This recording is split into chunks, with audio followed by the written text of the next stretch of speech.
Chapter 1836. Zhao Yin'er watched silently from the side. She couldn't help but sympathize with Mo Yin for having such a master. Mo Yin was sparing no effort to set her up. Of course, Mu Lianfeng's motive was to collect more money for her. No one knew his wife better than her husband. Mu Lianfeng knew that she loved money very much. Zhao Yin'er didn't think that being greedy for money was a shameful thing. With money one could do a lot of things. At least now, her family could live in a big house. And she didn't have to worry about food and clothing.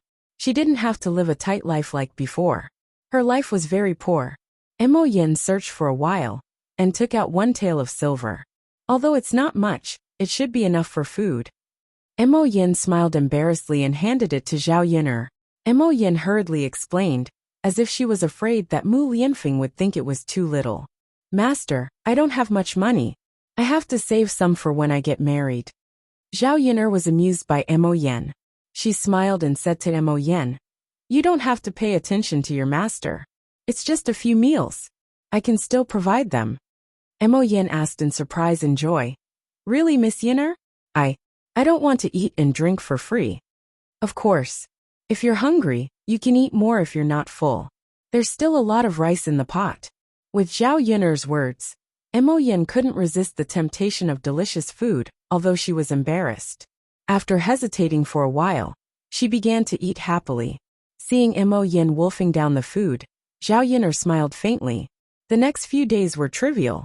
She had already arranged for people to dig the well in the courtyard. The only thing that Zhao Yin'er was worried about was Tian. She and Mu Lianfeng would walk around the mountain from time to time, whenever they had time. They wanted to check on Tian. In the end, she was still worried. If something happened to Tian, she would feel bad.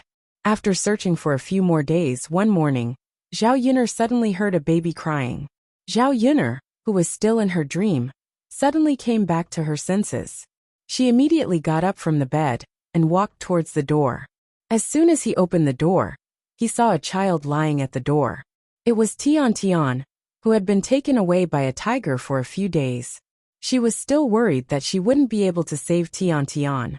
She didn't expect Tian to come back on her own. The child wouldn't have walked back by himself. Zhao Yin'er speculated that the white tiger couple might have taken the initiative to send him back. Could it be that Tian was too noisy, and the white tiger couple couldn't bear to see her, so they secretly sent her back? If that was the case, it seemed that animals were quite affectionate. Zhao Yin'er lowered her head and looked at the baby. It was crying very pitifully, and a trace of heartache flashed across her mind.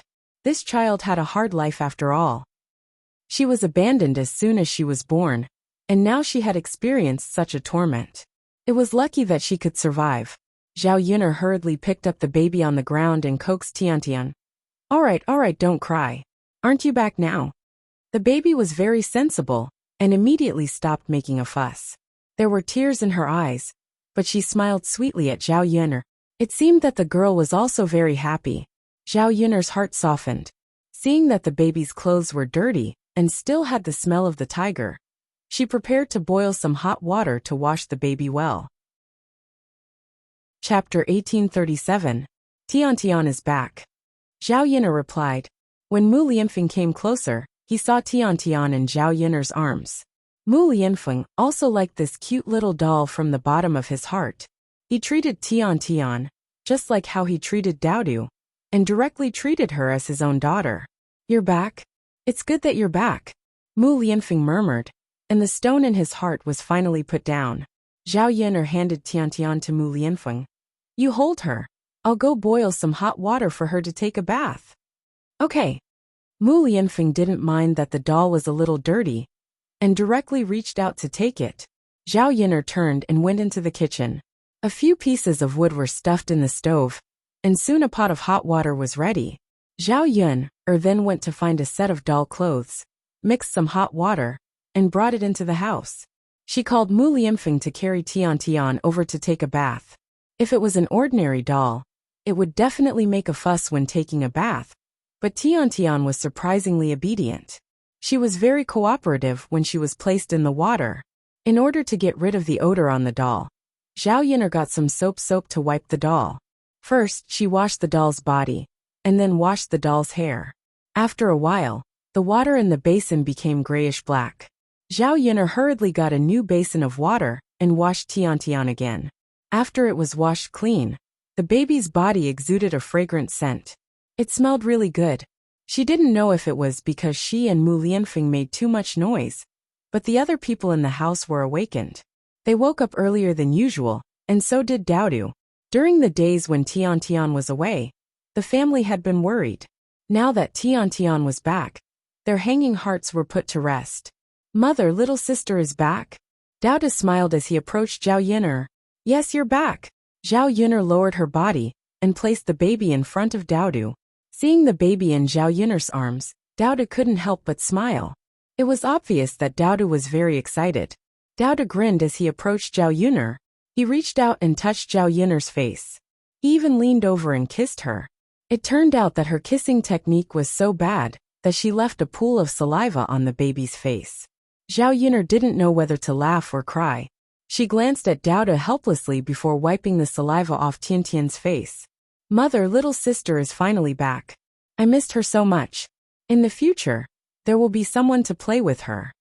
Zhao Yun'er chuckled. Yes, but little sister needs to rest now. Daodu, can you come and play with little sister later? Daodu's eyes turned, and he looked at Tian in Zhao Yun'er's arms with reluctance. He nodded and said, Okay, then I'll wait until little sister wakes up before I come and play with her. Okay. Zhao Yun'er smiled.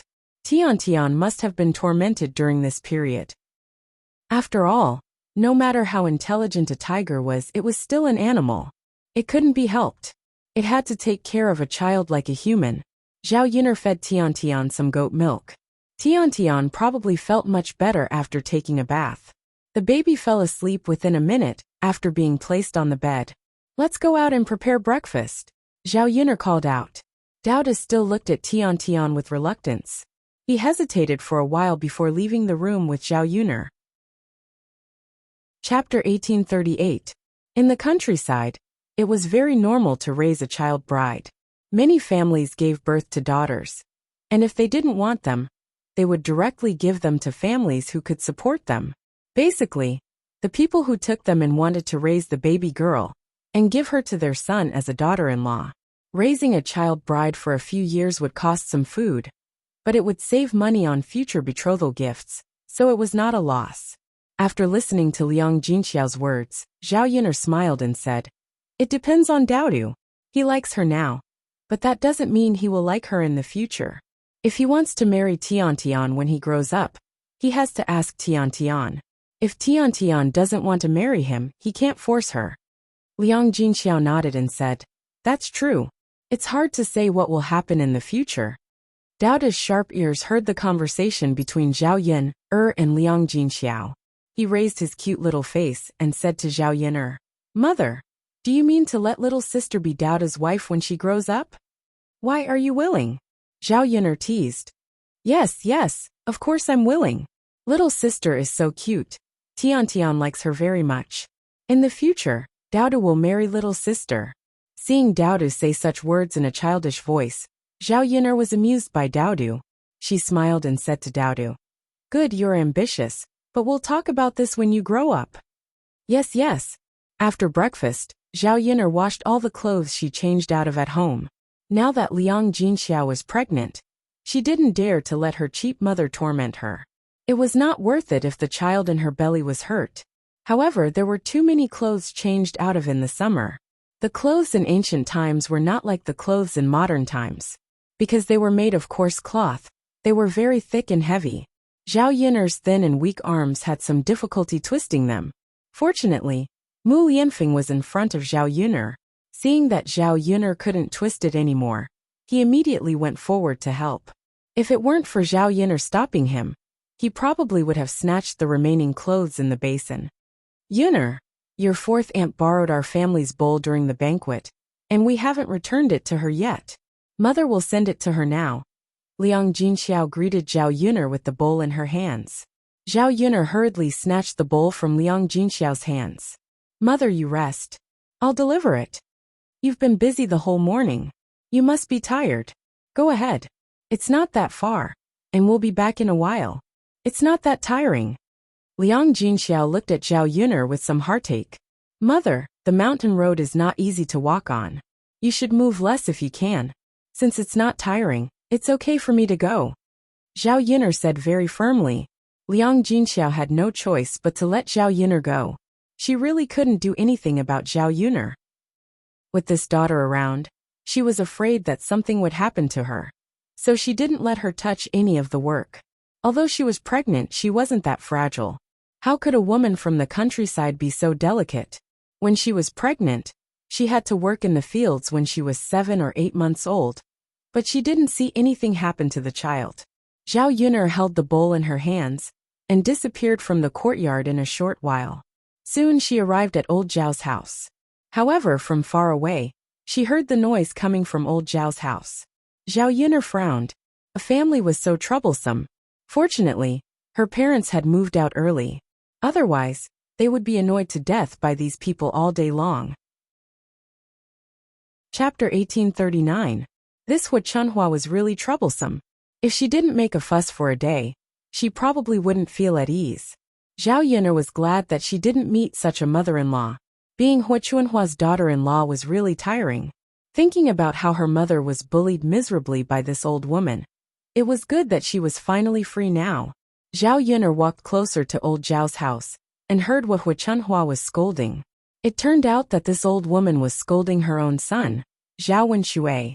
If she was scolding someone else, Zhao Yuner might sympathize with her. But when she was scolding Zhao Wenshui, Zhao Yuner felt that she deserved it. Zhao Wenshui was lazy by nature. He didn't look like a man at all. Hu Chunhua could only hear her scolding Zhao Wenshui. You bastard, why did I give birth to you? Look at who else in the family is like you. You're already an adult, yet you still do such sneaky things. Don't you know how to be ashamed? Old Zhao's family is really unlucky to have a son like you. I really raised you for nothing. You still want to anger me to death, even when you're old. If this spreads out, how can I face the villagers? Zhao Yuner walked into old Zhao's house and found that the other families had all come out and surrounded Hu Chunhua. They seemed to be trying to persuade Hu Chunhua. However, Hu Chunhua didn't listen to them at all. She was still scolding Zhao Wenshui. Zhao Wenshui stood in front of Hu Chunhua, trembling with fear. He lowered his head and looked a little scared. Second brother, why are you still in a daze? Quickly apologize to mother. Zhao Wenshui hurriedly urged Zhao Wenshui. Zhao Wenshui walked up to Hu Chunhua and said weakly, Mom, I'm sorry. It's my fault. I promise I won't do it again. Hu Chunhua snorted and said, I would rather believe the nonsense of a ghost than believe your words. You can't change a dog's habit. If there is a first time, there will be a next time. Mother, I've already apologized. How can you say that to me? Zhao Wenshui grumbled unhappily. After all, he was Hu Chunhua's biological son. How could she not let her own son go? Hu Chunhua was furious. Seeing that Zhao Wenshui dared to talk back to her, she picked up the broom on the ground and hit Zhao Wenshui. You bastard, you still dare to talk back. Do you think it's okay to apologize? You're already an adult, yet you still learn to be sneaky. How can I not teach you a lesson? The broom fell on Zhao Wenshui's body and made a loud sound. Zhao Wenshui was in pain from the beating and couldn't help but yell. Mother, what are you doing? It hurts so much. How can you be so cruel? As Hu Chunhua hit him, spittle flew out of her mouth. You deserve to die from the pain. I should teach you a lesson. Otherwise you will do it again. Zhao Wenshui's arm was hit, and there were horizontal lines. It was obvious that Hu Chunhua didn't hold back. While Zhao Wenshui was beaten, Zhao Yuner watched with great interest. Some people needed to be taught a lesson. Zhao Wenshui was thick-skinned and should be scratched whenever there was a chance. The other members of old Zhao's family were still trying to persuade him. Zhao Wentao took a step forward and pulled Hu Chunhua, saying, Mother, second brother has had enough. Let's forget it. This time, second brother will definitely remember. Chapter 1840. Hu Chunhua glared at Zhao Wenshui. If he dares to do that again, I'll chop off his hands. Let's see if he still wants to live. Zhao Wenshui was so frightened by Hu Chunhua that he trembled and pursed his lips with an aggrieved expression. He was clearly a man, but he was behaving like a woman. Zhao Yin'er was almost disgusted by her second uncle. Zhao Yin'er walked over to Qian Zhonghu and asked, "Fourth aunt, what exactly happened? Why is grandma so angry at second uncle?" Hua Chuanhua's sharp ears heard Zhao Yin'er's question. She spat on the ground and continued to scold. "It's all because of this good-for-nothing who did shameful things." Zhao Yin'er was dumbfounded. Didn't Hua Chuanhua's words mean nothing? When Qian Zhonghu saw Zhao Yin'er's puzzled expression, she patiently explained what happened today to Zhao Yin'er. It turned out that Hua Chuanhua wanted to nourish Zhao Xinhui's body and improve his diet. After all, there was nothing good to eat at home, so she caught a hen from the chicken coop and specially made soup for Zhao Xinhui. While the soup was still simmering in the pot, Hua Chuanhua ran to wash the clothes. Zhao Wenxue probably smelled the fragrance of the chicken soup and couldn't control himself. So he secretly went to the kitchen to make a few bowls of chicken soup to drink. There was less soup in the pot. Zhao Wenxue was afraid that he would be discovered, so he forgot to add a few bowls of water to the pot. If he continued to simmer the soup like this, no one would notice. Who knew that Hua Chuanhua would suddenly come back when he was adding water? She had forgotten to bring locust to wash the clothes, so Hua Chuanhua came back to get it. As a result, she encountered this scene. Hua Chuanhua flew into a rage on the spot. She pointed at Zhao Wenshui's nose and scolded him. What followed was what Zhao Yin'er saw. After hearing this, Zhao Yin'er secretly sighed in her heart. What a weirdo. Zhao Wenxue was a man in his 40s. It was rare to see someone like him eating and stealing at such an age. Of course, Hua Chuanhua was not a good person either. Other people loved their sons, but she cared for her daughter. No one knew what she was thinking. It was better in the past, but now, they couldn't wait to worship Zhao Xinhui as their ancestor. Chicken soup was very precious to the villagers. Zhao Wenxue was beaten so badly after drinking a few bowls of it. However, Hua Chuanhua was not reluctant to give it to Zhao Xinhui. Grandmother, second uncle stole a few bowls and drank it. This punishment is too severe. Second uncle only drank some soup. He didn't touch the chicken at all. Why did you give it to little aunt? Zhao Yin'er said lightly. It seemed that she was speaking for Zhao Wenxue, but in fact, she was speaking for the other members of old Zhao's family. Hua Chuanhua was obviously too biased. She left a big pot of chicken soup and chicken for Zhao Xinhui alone. Her son was scolded badly for drinking chicken soup. How could there be such a mother? When the other families heard Zhao Yin'er's words, how could they not understand? Their hearts turned cold. In fact, when they smelled the fragrance of the chicken soup, how could they not want to drink it? Now, looking at Hua Chuanhua's attitude, it was obvious that if they were touched by the chicken soup, Hua Chuanhua would fight with them. They had no choice.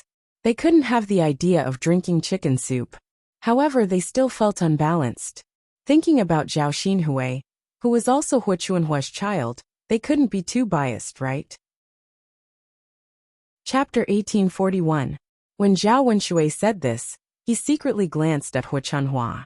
After seeing that Hua Chuanhua didn't react much, he continued to mutter, "Mother, didn't I just drink a few bowls of chicken soup? That big pot of chicken soup and chicken meat. How can little sister drink it all alone? You're really biased. You only care about little sister, and don't think about our other sons." Zhao Wenshui's words touched Zhao Wensher and Zhao Wentao's hearts. However, they didn't dare to say this to Hua Chuanhua. Now that they heard Zhao Wenxue say it directly, they nervously observed Hua Chuanhua's reaction. They wanted to hear what Hua Chuanhua had to say. Originally, they thought that Hua Chuanhua would find her conscience and realize that she was too biased. Who knew that Hua Chuanhua would start scolding Zhao Wenxue again? As she scolded, she spat on Zhao Wenshue's face. "You're the most shameless among us brothers. Your skin is as thick as pig's skin. What do you mean by biased toward your little sister? Look at you. How can you compare with your little sister? She's now the mistress of a rich family. Your father and mother can live a good life now, because of your little sister. Otherwise, you would have been starving." Hua Chuanhua was telling the truth. Without Zhao Xinhui, Zhao Baoshan and Hua Chuanhua wouldn't be able to live a rich life like now. However, she couldn't belittle the other branches like this. She spoke as if they were useless, which made them feel very uncomfortable. Zhao Wenxue was so scared that he quickly shut his mouth. Although he felt wronged, He didn't dare to continue speaking. He was afraid that Hu Chunhua would pick up the broom and continue to hit him. After scolding for a while, Hu Chunhua felt thirsty and turned to enter the room. After the other branches saw that nothing was wrong, they went back to their own business. However, the rich aroma of the chicken soup coming from the kitchen still made them swallow their saliva. Zhao Wenshui returned to his room resentfully. He felt that he had lost face. He was already an adult, but he was still scolded by Hu Chunhua in front of his children. "Yun'er, why are you here?" Qianzhua asked Zhao Yun'er with a smile. Zhao Yun'er then handed the bowl to Qianzhua. "It's nothing, fourth aunt. I'm here to return these bowls for you." Qianzhua laughed, took it and brought it back to the kitchen. Now that old Zhao's family had split up, each branch built their own kitchen and cooked separately. As long as they were full, it was enough. Although the kitchen was simple, it was enough to make do with cooking. Zhao Yun'er thought about how old Zhao's family would cause all kinds of strange things when they lived together. Qianzhua said, "Fourth aunt, why don't you and fourth uncle build a new house and move out?" Qianzhua was slightly stunned when she heard this. Then, she shook her head and said, "Building a house is not easy. It costs a lot of money. Other things aside, getting a piece of land is difficult." Zhao Yun'er said, "Fourth aunt, if you and fourth uncle want to build a new house, can I lend you some money?" Qianzhua hurriedly refused. "How can that do? It's so much money." "It's okay, fourth aunt. Our family doesn't lack money now." Chapter 1842. Zhao Yun'er knew that Qianzhua didn't want to trouble her and didn't want to borrow money from her, so she was delaying it. Zhao Yun'er was very clear about Qianzhua and Zhao Wentao's personalities. They wouldn't change their minds if they insisted on it. Thinking about it, instead of directly borrowing money, why not lead them to become rich and earn money herself? When the time came, she would have a greater sense of accomplishment when she used the money she earned to build a house. Thus, she didn't continue to persuade Qianzhua. Zhao Yun'er's words just so happened to fall into Feng Zhangxia's ears. Feng Zhangxia eagerly scooted over to Zhao Yun'er and smiled fawningly at Zhao Yun'er. "Yun'er lass, you said that you don't lack money now, and you even have money to lend to your fourth uncle and fourth aunt to build a house. Can you lend me some too?" Zhao Yun'er frowned and didn't say anything. She didn't know what this Feng Zhangxia was scheming again. Why was she always having ideas about other people? She couldn't change her habit of taking advantage of others. Zhao Yun'er didn't say anything. Feng Zhangxia was a little embarrassed, but she still thickened her skin and continued. "Yun'er lass, isn't your second cousin brother about to get married? When the time comes, it'll cost a lot. I don't have much money at home, so it's definitely not enough. I was thinking of borrowing some money from someone, but I can't find anyone. Since you have money, why don't you borrow some money for emergencies?" Zhao Yun'er was a little speechless. She didn't believe that the first branch just happened to lack money. Feng Zhui was just thinking about her money, so she purposely said this.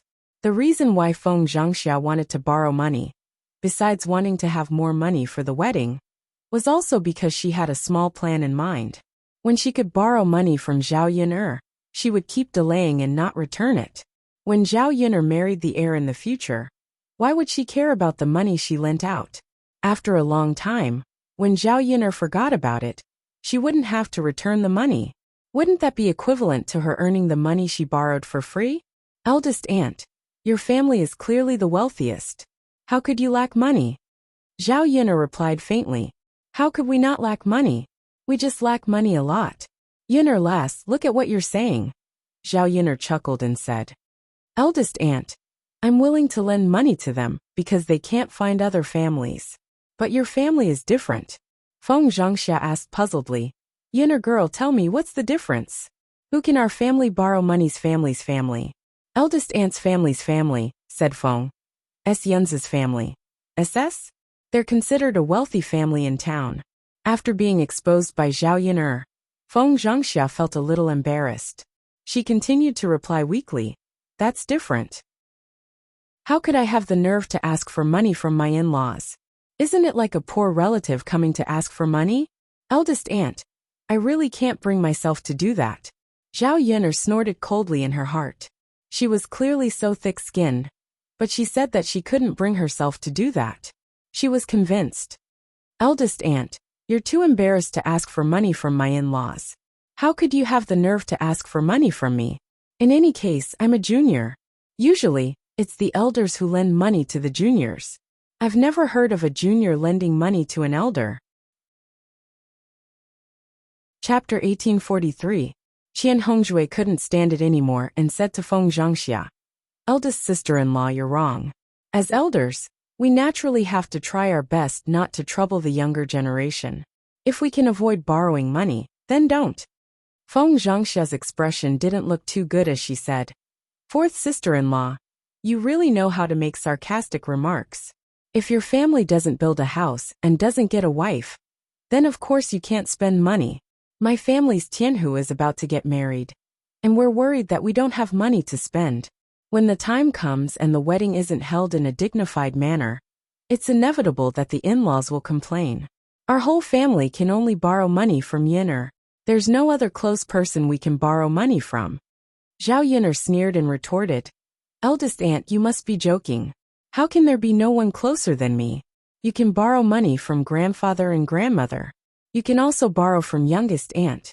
They have more money than me. It's still possible to borrow some money casually, right? After Zhao Yin'er finished speaking, the corner of Feng Zhangxia's mouth twitched.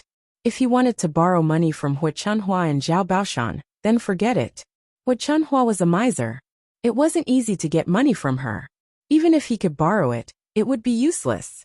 According to Hu Chunhua's personality, she would never forget the money she lent. He reckoned that when his family was a little richer, Hu Chunhua would follow behind him and ask for money. If he didn't get any benefits, why should he go through the trouble and cause trouble?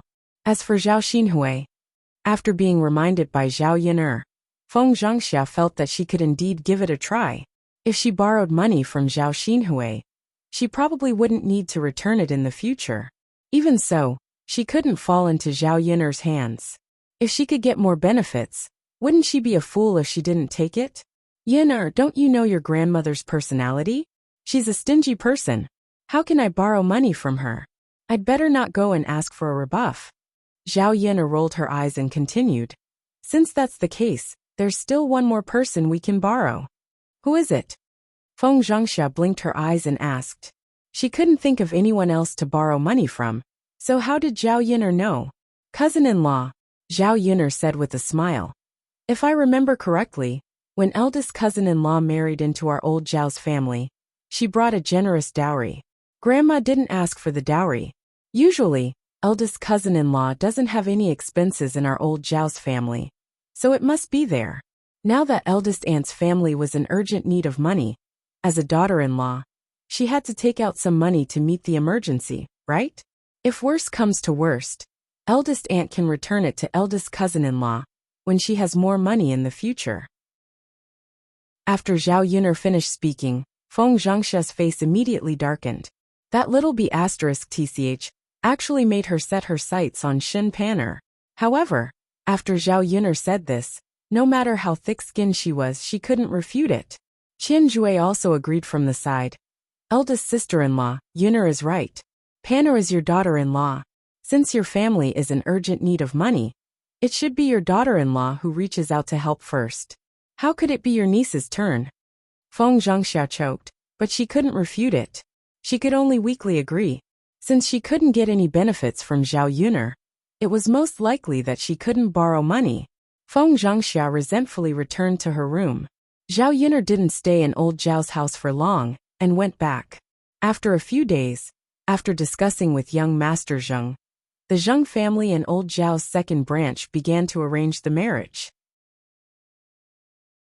Chapter 1844. It was Li Chuiying's first time marrying off his daughter. Naturally, he couldn't bear to part with her. His heart was filled with emotions. It wasn't easy for him to raise his daughter, but she would become someone else's family after marrying off. Fortunately, his daughter wasn't marrying into a poor family. Although she wasn't the legal wife, she was still considered a master. In the future, he wouldn't have to worry about food and drink. Parents hoped that their children would be able to live a good life in the future. Li Chuiying only hoped that Zhao Jing'er wouldn't be like her in the future, marrying a good-for-nothing man, and suffering with him all day long. She even had to treat him like an ancestor. When they reached the town, Zhao Yun'er and Li Chuiying first went to the meat stall and bought a lot of meat. They bought some chicken, duck, fish, and vegetables. Compared to meat dishes, vegetables were much cheaper. 1 copper coin or 2 copper coins per caddy. The total cost didn't exceed 100 copper coins. It wasn't easy for them to go out on the street. Zhao Yun'er also bought a lot of meat. She bought a lot of meat back. Although they couldn't finish the meat, he planned to marinate some. When he wanted to eat it later, he could cut a little and fry it in the pot. It was still the busy season for farming. Every day they worked hard outside. When they came back, their meals naturally had to be prepared. There had to be enough oil. Only when they ate a lot would they have the strength to work. Zhao Yun'er originally planned to buy a pig's intestine to go with wine for her man. But when she arrived at the meat stall, she found that all the pig's intestines were gone. In the past, such a situation wouldn't have happened. People in ancient times found pig's intestines to be too tasty. Very few people would buy pig's intestines to eat. Not long ago, when Zhao Yun'er went out to buy meat, no one asked about pig's intestines. They were sold out every day. Why was there no money left this time? Zhao Yun'er asked the stall owner, "Boss, why don't your meat stalls have pig's intestines?" The stall owner smiled and explained to Zhao Yun'er, "It's like this. All the pig offal in our stalls has been ordered by one person. We can just send the pig offal we bring over to her. We might not even be able to sell it all ourselves. Besides, it stinks, so it's really troublesome." After listening to the stall owner's explanation, Zhao Yun'er frowned and asked curiously, "Boss, who is it? Who took it?" The stall owner did not hide anything and said to Zhao Yun'er, "It's a snack stall that's been popular in Yang City for the past few days. They're amazing.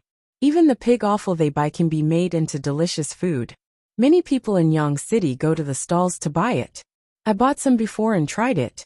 It's really delicious." In this day and age, there was actually someone like her, who could make pig offal delicious. This made Zhao Yun'er want to know who it was. "Boss, where's the stall you were talking about?" Zhao Yun'er asked casually. The stall owner pointed in the direction for Zhao Yun'er. Zhao Yun'er realized that the direction and location of the stall resembled Zhao Ping's breakfast stall. Although she was a little puzzled, Zhao Yun'er still decided to take a look first. Thus, after buying the food, she walked in the direction pointed out by the stall owner with Li Chuiying. After getting there, Zhao Yun'er confirmed that the beach really belonged to Zhao Ping'er. At this moment, Zhao Ping'er, Qin Yuan, and Ma Xiaofeng were all busy. Because business was good, they were so busy that they could not stop. From a distance, Zhao Yun'er could smell the fragrance in the air. It was the familiar smell of stir-fried pig offal. Chapter 1845. Speaking of which, this stall's pig offal is really delicious. I've been thinking about the taste ever since I bought it last time. I took some time today to buy some more, so that I can have a good meal when I get back. It's so hot these days that everything I eat every day is tasteless. However, pig offal goes really well with rice. Buy a caddy, and you can have a good meal when you get back. Isn't that so? The taste is really good. I bought it too. It's a pity that I only bought a caddy last time. Everyone fought to eat it when I got back. I didn't even get to eat a few pieces. This time, I'll definitely buy a few more caddies to eat my fill. It's a pity that the price is a little too expensive. A caddy of pig offal costs 20 copper coins. It's more expensive than a caddy of pork. Someone sighed at the delicious taste, and felt that the price was too high. After all, there were only a few rich people. Most people wouldn't be willing to eat pig offal at such a high price. The cost of pig offal is only 1 copper coin per caddy. They've shrunk it a little. The cost of a caddy of pig offal is estimated to be 4 or 5 copper coins. Now that they're selling it for 20 copper coins, how much can they earn? You can't calculate it like that. We're spending money to buy something we like. Instead of comparing the price with meat, why don't we buy meat to eat? The main thing is that they can make pig offal into a delicious dish. If we know how to make it, we can earn this money. Besides, cleaning pig offal isn't a simple job. They're selling it for 20 copper coins, so it's worth that price.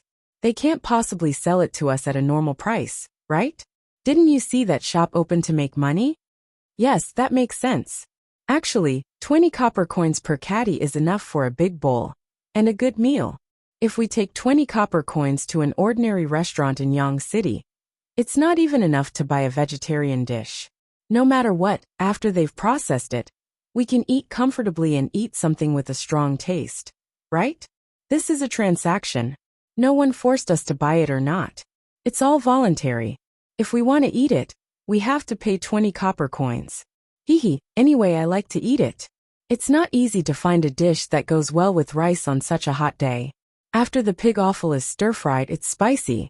It's very tasty even drinking it with wine. Otherwise, the stall's business wouldn't be so good. Everyone hurry up and buy it. There's only so much for a day. If you're late, you won't be able to buy it. Zhao Yin'er stood behind these people. When she heard these people say that a caddy of pig's offal was sold for a high price of 20 copper coins, she couldn't help but sigh at how much money this slut earned. A caddy of pig offal, excluding the cost, would earn him at least 15 copper coins. Based on the current level of popularity, it was estimated that they would be able to sell tens to hundreds of kilograms.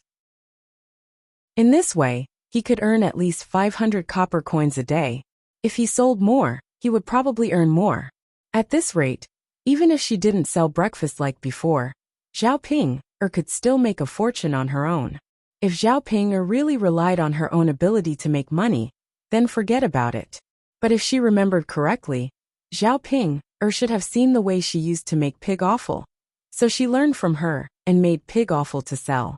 In order to confirm whether her guess was true, Zhao Yin'er decided to go over and take a look to see what kind of pig offal was made. Miss, what are you doing? Why are you cutting the queue?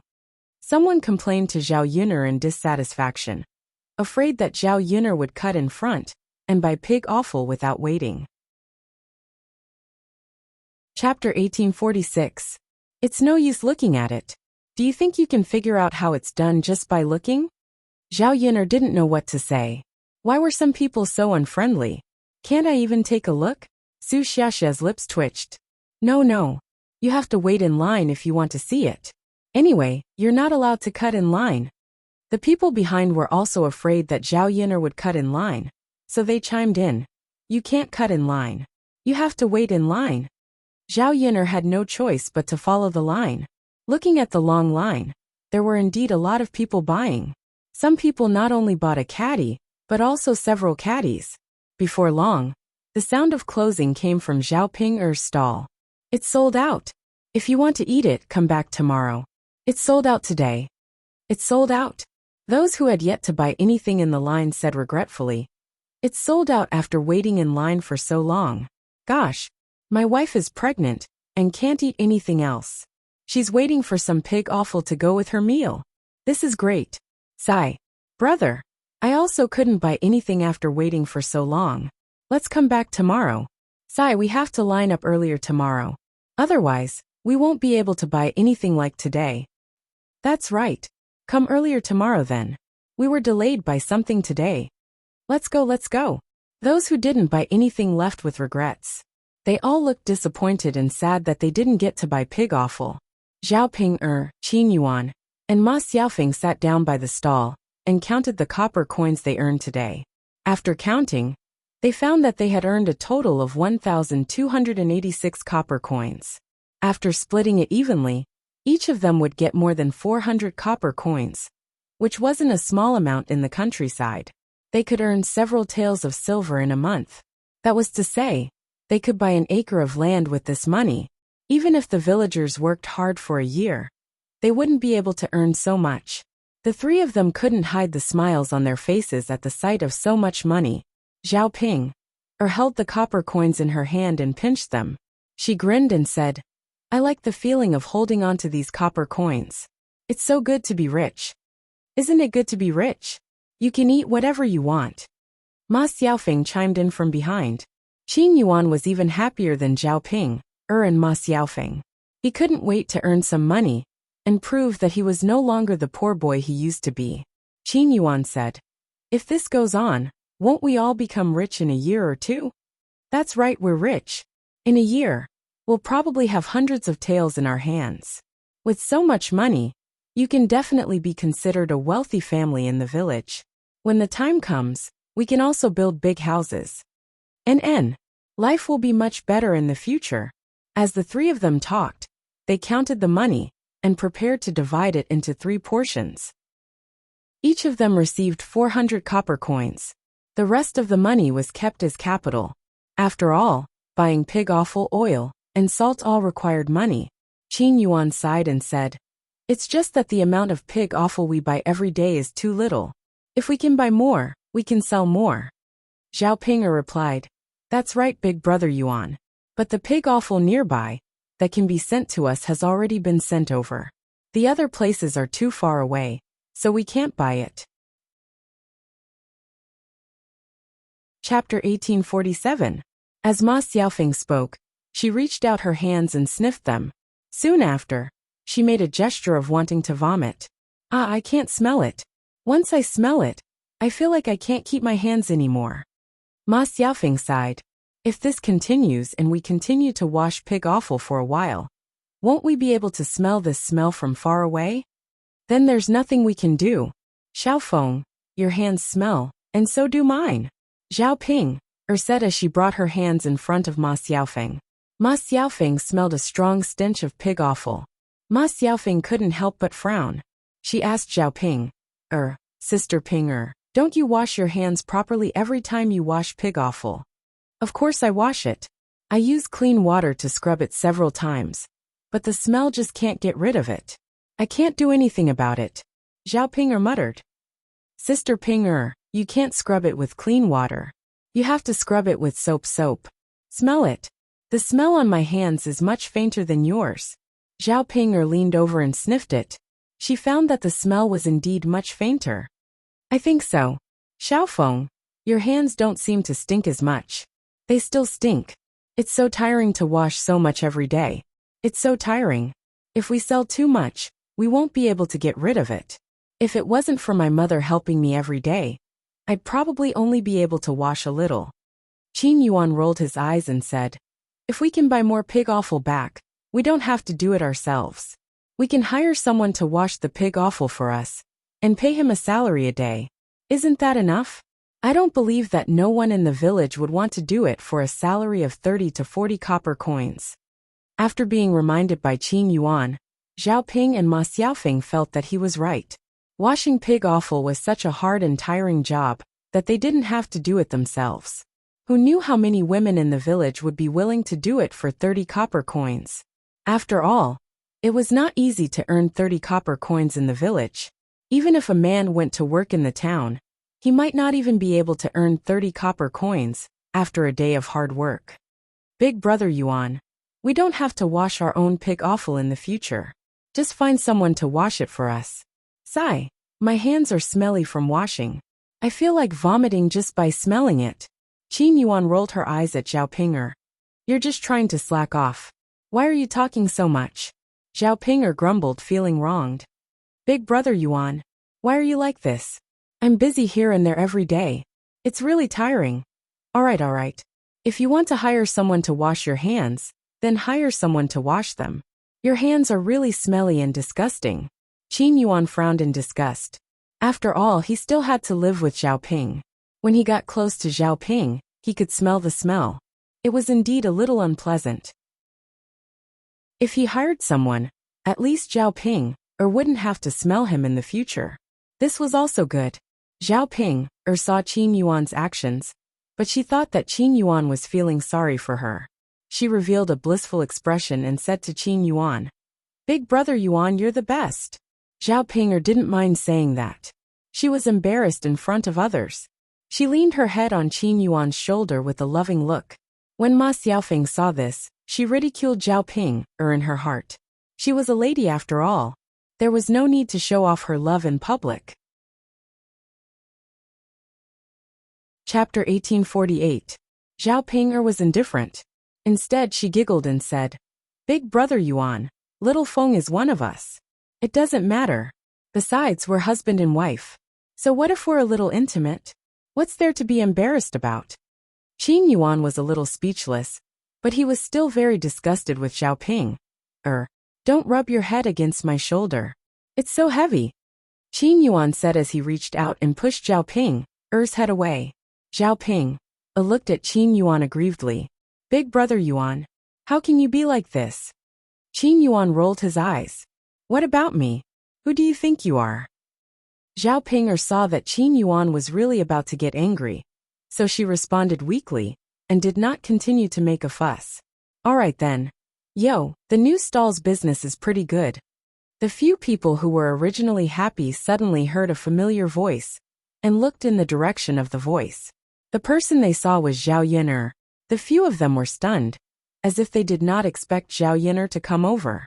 You, what are you doing here? Zhao Ping asked with a hostile voice, as if she did not welcome Zhao Yin'er coming over. Zhao Yin'er chuckled. What's wrong, big sister Pinger? Can't I come over? Zhao Yin'er, don't think that I don't know that you're definitely up to no good by coming here. Zhao Pinger replied angrily. Zhao Yin'er rolled her eyes. Which eye of yours saw that I'm up to no good? No one can compare to you when it comes to imagination. Zhao Pinger pursed her lips. Zhao Yin'er, then what good can you come here for? Zhao Yin'er sneered. I just happened to pass by your stall. I didn't expect that you guys could come back from the dead without selling breakfast. So what? Why can't we come back from the dead?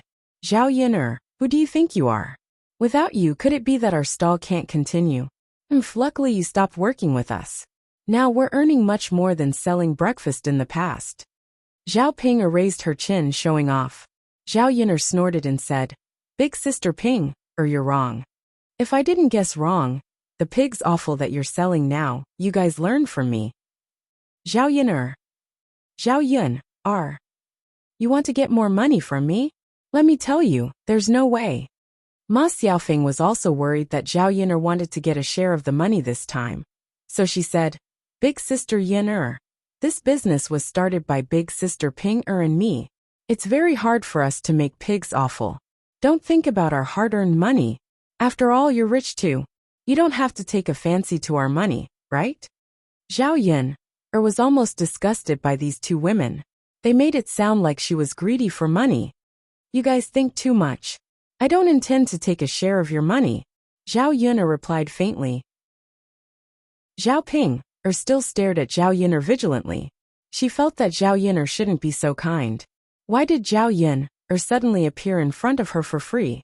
However, you guys didn't ask for my permission and used my recipe to make pigs offal for profit. This really makes me unhappy. Zhao Yin'er sneered. Chapter 1849. Zhao Yin'er was almost disgusted. This B***TCH actually blamed her. Back then, if it weren't for Liang Jinxiao's face that they were sisters born from the same mother, she would have killed Zhao Ping long ago. How could she let Zhao Ping jump around in front of her for so long? It was a pity that Zhao Ping herself did not realize at all what she was doing time and time again. She was purposely going against her. It was the first time she met such a woman who specialized in trapping her own family. Big sister Ping, can you speak with some conscience? Every time you didn't pick on me, how did I treat you? Zhao Yin'er replied unhappily. Zhao Ping glared at Zhao Yin'er and replied indignantly. I'll touch my conscience and say that it was you who didn't treat me well. You didn't treat me as an elder sister at all. Zhao Yin'er sneered, then started to calculate with Zhao Ping. Big sister Ping, I want to know where your conscience went. Was it eaten by a dog? Back then, if it weren't for me forking out so much money to let you have a generous dowry, you wouldn't be married off at home right now, right? Although what Zhao Yin'er said was the truth, Zhao Ping did not want to admit it. Zhao Yin'er, who said that? Why wouldn't I be married off without your money? Big brother Yuan is still willing to marry me. Big brother Yuan, don't you think so? Zhao Ping tugged at Qin Yuan's sleeve aggrievedly. Qin Yuan's mouth twitched, and he did not want to speak. This woman Zhao Ping, if it weren't for his parents eyeing her dowry and persuading him, how could he possibly marry Zhao Ping? He was not blind to marry such an ugly woman. Because of Zhao Ping's ugliness, many people in the village laughed at him. Now he only wanted to make money, a lot of money. It would be best if he could get Zhao Xinhui back.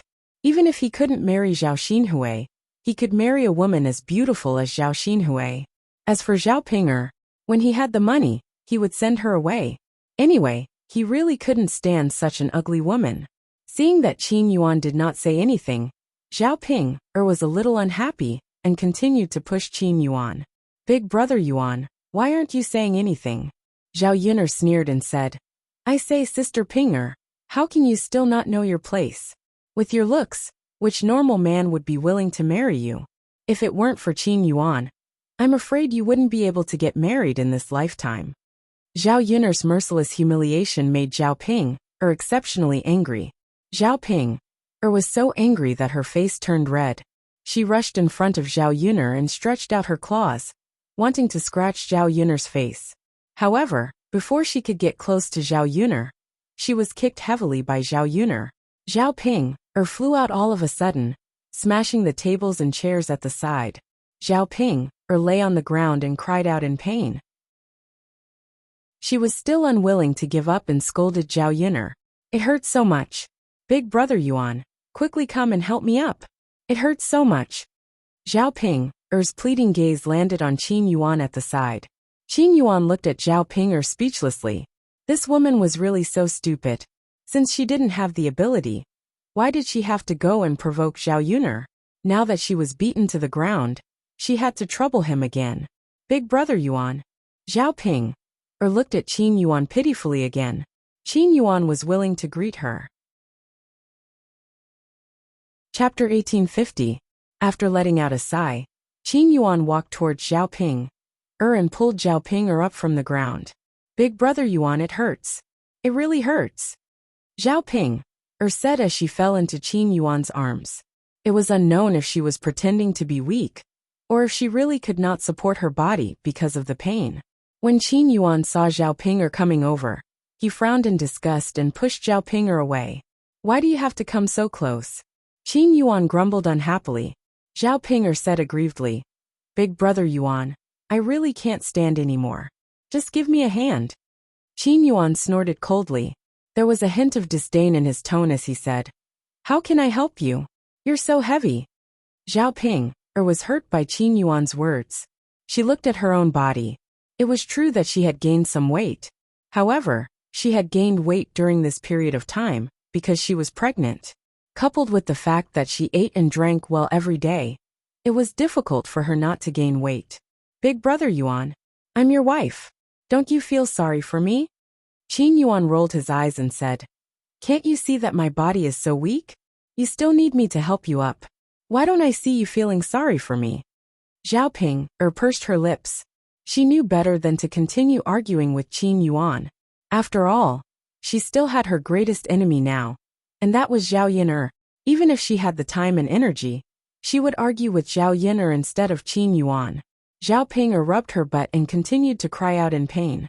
She then said to Qin Yuan, Big brother Yuan, Zhao Yun'er is really too much. She kicked me so hard. Isn't she afraid that the child in my stomach will be gone? Big brother Yuan, I'm carrying your child in my stomach. You have to find Zhao Yun'er to take revenge for me, and teach Zhao Yun'er a lesson. Qin Yuan glanced at Zhao Ping indifferently. He felt that this woman liked to push him into the fire pit. It wasn't like he didn't know Zhao Yun'er's skills.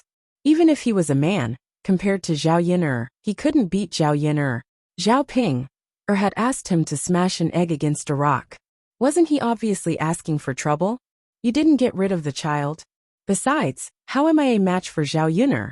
Don't harm me. Do you wish for me to be taught a lesson by Zhao Yun'er like you? Zhao Ping saw that she couldn't count on Qin Yuan. She glanced at Zhao Yun'er unwillingly and warned her angrily. Zhao Yun'er, don't go overboard. Don't you know in your heart who's going overboard? You. Humph. I won't argue with you. Anyway, I'm telling you that it's useless even if you're jealous of me. I won't give you a share of the money that I earned with my own abilities. Don't come looking for trouble in front of me and have ideas about the money in my hands. Now that I know the recipe for making pigs offal, it's different from making breakfast. Zhao Ping said and raised her chin arrogantly. Zhao Yun'er sneered. Then I hope that big sister Ping's business will get better and better.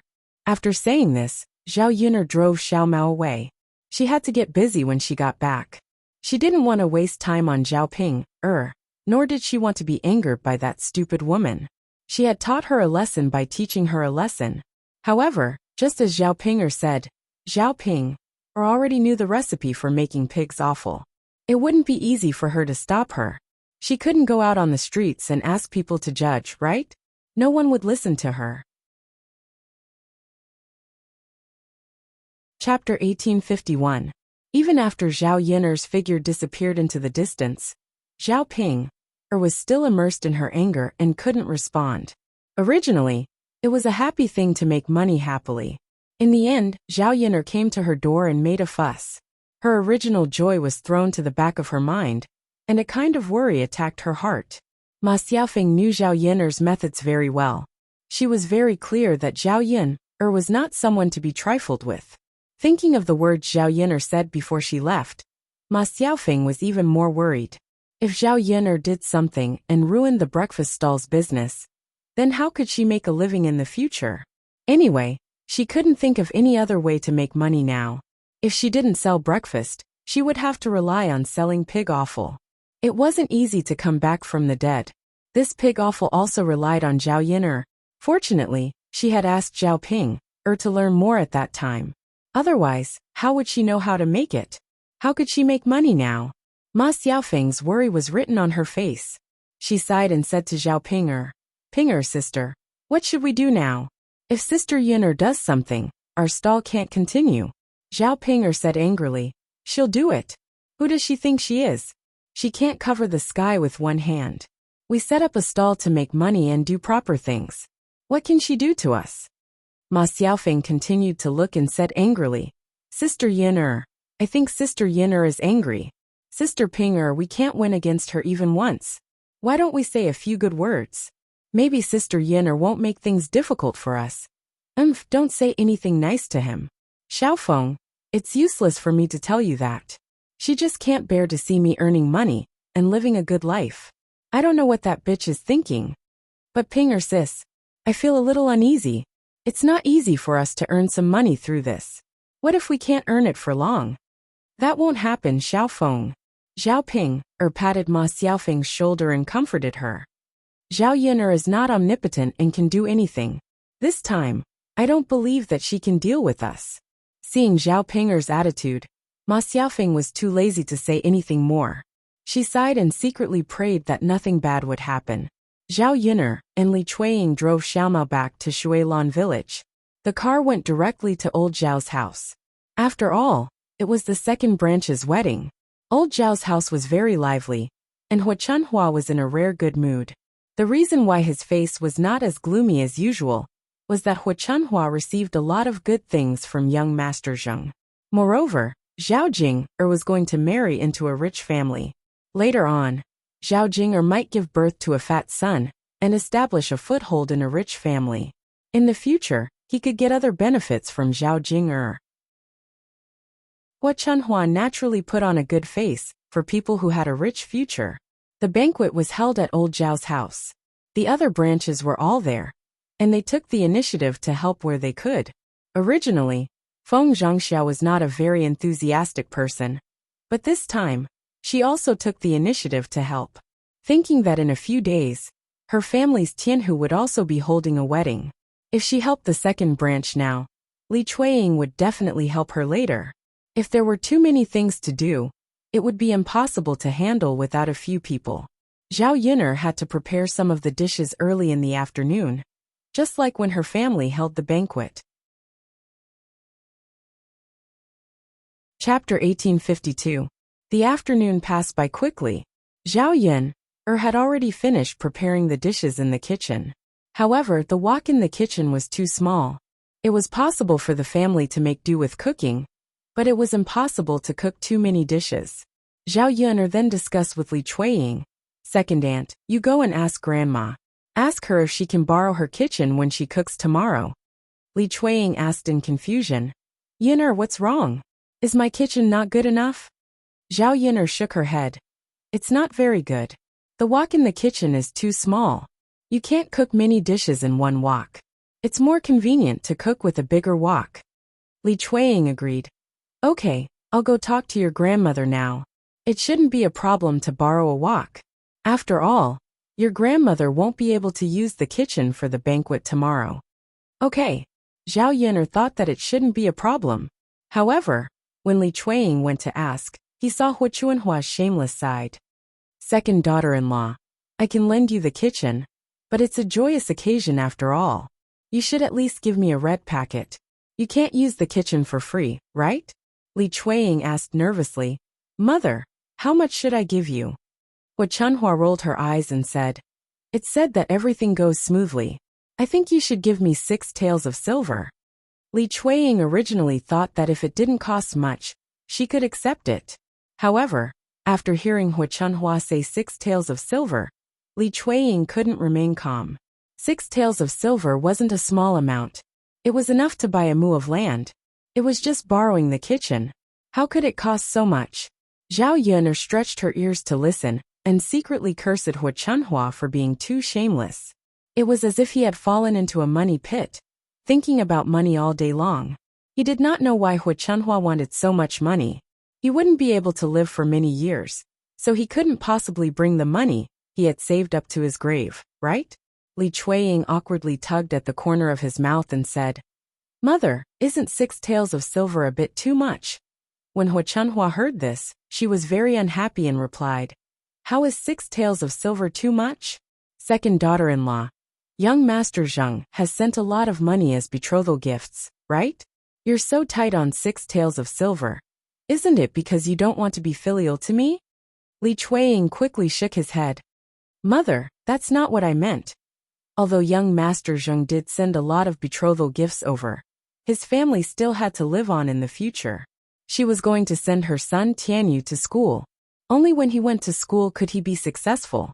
Otherwise, he could only stay in the countryside for the rest of his life. However, going to school was not a small expense. Over the years, old Zhao's family had spent a lot of money to support Zhao Tianlong. In addition, she was going to buy more land. Relying on the land at home, the amount of food they could grow each year was only enough to eat. It was almost impossible to save money. In the future, if she wanted to be prosperous and build a new house like her second sister-in-law and third sister-in-law's family, she had to plan more and earn more money each year. Hu Chunhua glared at Li Chuiying and continued to scold him. If that's not what you meant, then what do you mean? Second daughter-in-law, now that you're so stingy with money and unwilling to be filial to your in-laws, you won't be able to covet the things in your hands in the future. Chapter 1853. Last time, Hu Chunhua had no choice but to make some food for the second branch. Now Hu Chunhua liked to talk about it. Mother, we didn't eat much. It was just a few meals. How could it be worth 6 taels? Wasn't this clearly cheating her? Hu Chunhua put her hands on her hips and raised her head.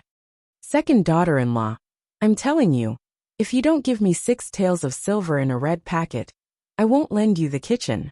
Li Chuiying looked embarrassed. She had no choice but to lend the kitchen. If she did, she would have to fork out 6 taels of silver.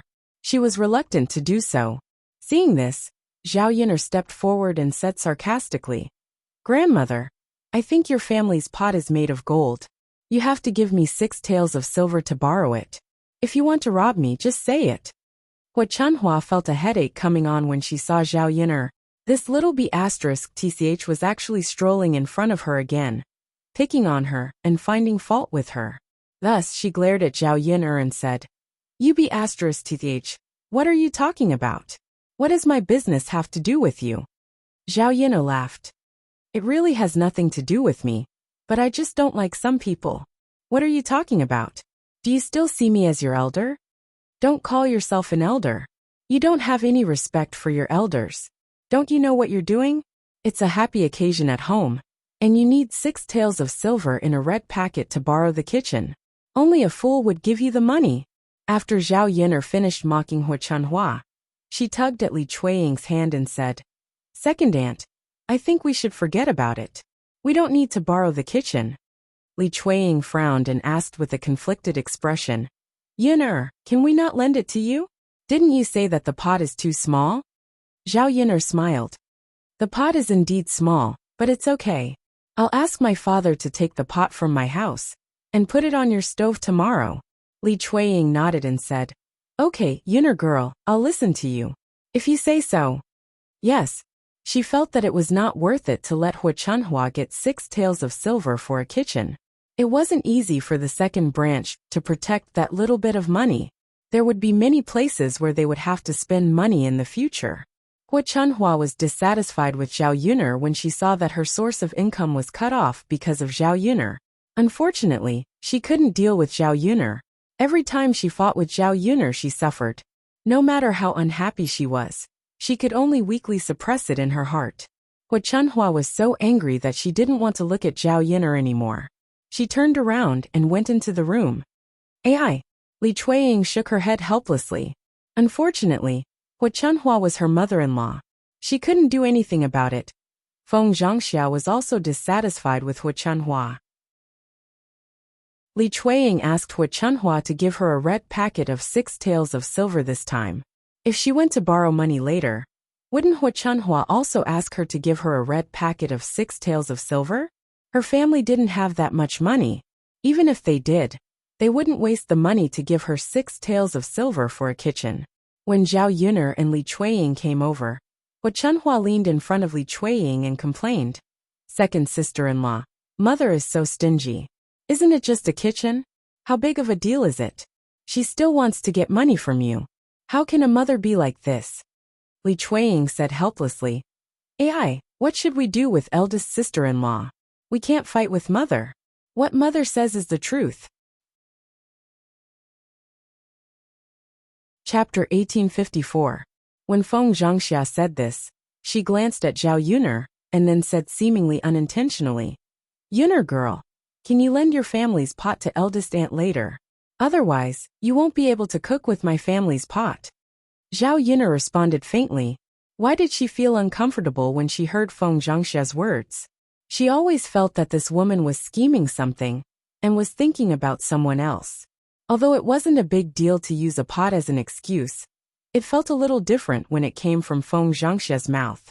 Seeing that Zhao Yuner agreed, Feng Zhangxia's worries were erased, and she continued to chat with Zhao Yuner and Li Chuiying. After a while, Feng Zhangxia looked at Zhao Yuner with some embarrassment and asked, Yuner girl, will your family's donkey still be used in 2 days? How about you lend it to my family again? Your second cousin brother needs to buy a wedding house. In a few days, I want to go to town to buy some things. Zhao Yuner unhappily replied, Eldest aunt, why do you always want to borrow other people's things? Can't you just take the ox cart to buy some things? Do you have to like my family's xiaomao to be happy? Feng Zhangxia said very awkwardly to Zhao Yuner and weakly explained, Yuner girl, isn't it too troublesome to take the ox cart? When the time comes, there will be a lot of things to buy and moving around. It's really inconvenient. Of course, you can use your family's xiaomao to directly pull it to the courtyard. Zhao Yuner didn't believe Feng Zhangxia's nonsense. She just wanted to use her family's xiaomao for free. It was really unbearable to take advantage of her time and time again. You can borrow it, but the rules are the same as before. Eldest aunt, you have to pay. A round trip is 50 copper coins. If you don't want to do it, you can charter your own ox cart. Feng Zhangxia calculated. It would be 60 copper coins to charter an ox cart for a round trip. It was definitely more cost-effective to borrow xiaomao. It was good to save even 1 copper coin. Feng Zhangxia was still somewhat unreconciled. I say, Yuner girl, I heard that His Majesty bestowed you with a lot of gold, silver and jewels. You said you're different from before. You're already so rich. Why are you still thinking about my 50 copper coins? Why don't we just forget about it? Zhao Yuner sneered. Auntie, what are you talking about? Who doesn't like having more money? In the past, I was afraid of being poor. So now I feel that even a penny is good. Feng Zhangxia shut her mouth resentfully. So be it if he had to spend 50 copper coins. There were a lot of things to buy, so it was impossible for him to take an ox cart. Zhao Yuner and the others continued to work, and only finished when it was close to evening. After that, the whole family went back for dinner. The next morning, they had to wake up early, so Zhao Yuner went to bed early. Mu Lianfeng took care of Tian Tian for the whole day. It was undeniable that Mu Lianfeng was becoming more and more like a super stay-at-home dad. He was a grown man, but he took good care of the child. Of course, Tian was well-behaved and obedient. She didn't know if it was because she had experienced too much since she was a child, but she was already very sensible when she was only 1 or 2 months old. When she came back in the evening, Zhao Yun'er felt her heart settle down when she saw Tian's tender face and smelled the milky fragrance on Tian's body. She didn't know if it was because she was tired from the day, but Zhao Yun'er quickly fell asleep. The next morning, Zhao Yun'er climbed out of bed before the sun shone into the room. Chapter 1855. Fortunately, she had Liang Jinxiao, Feng Zhangxia, and Qian Zhuzhao to take care of the chores. The 3 sisters-in-law were able to do a lot of chores with the help of other people. Although it was busy, it was not unbearably busy.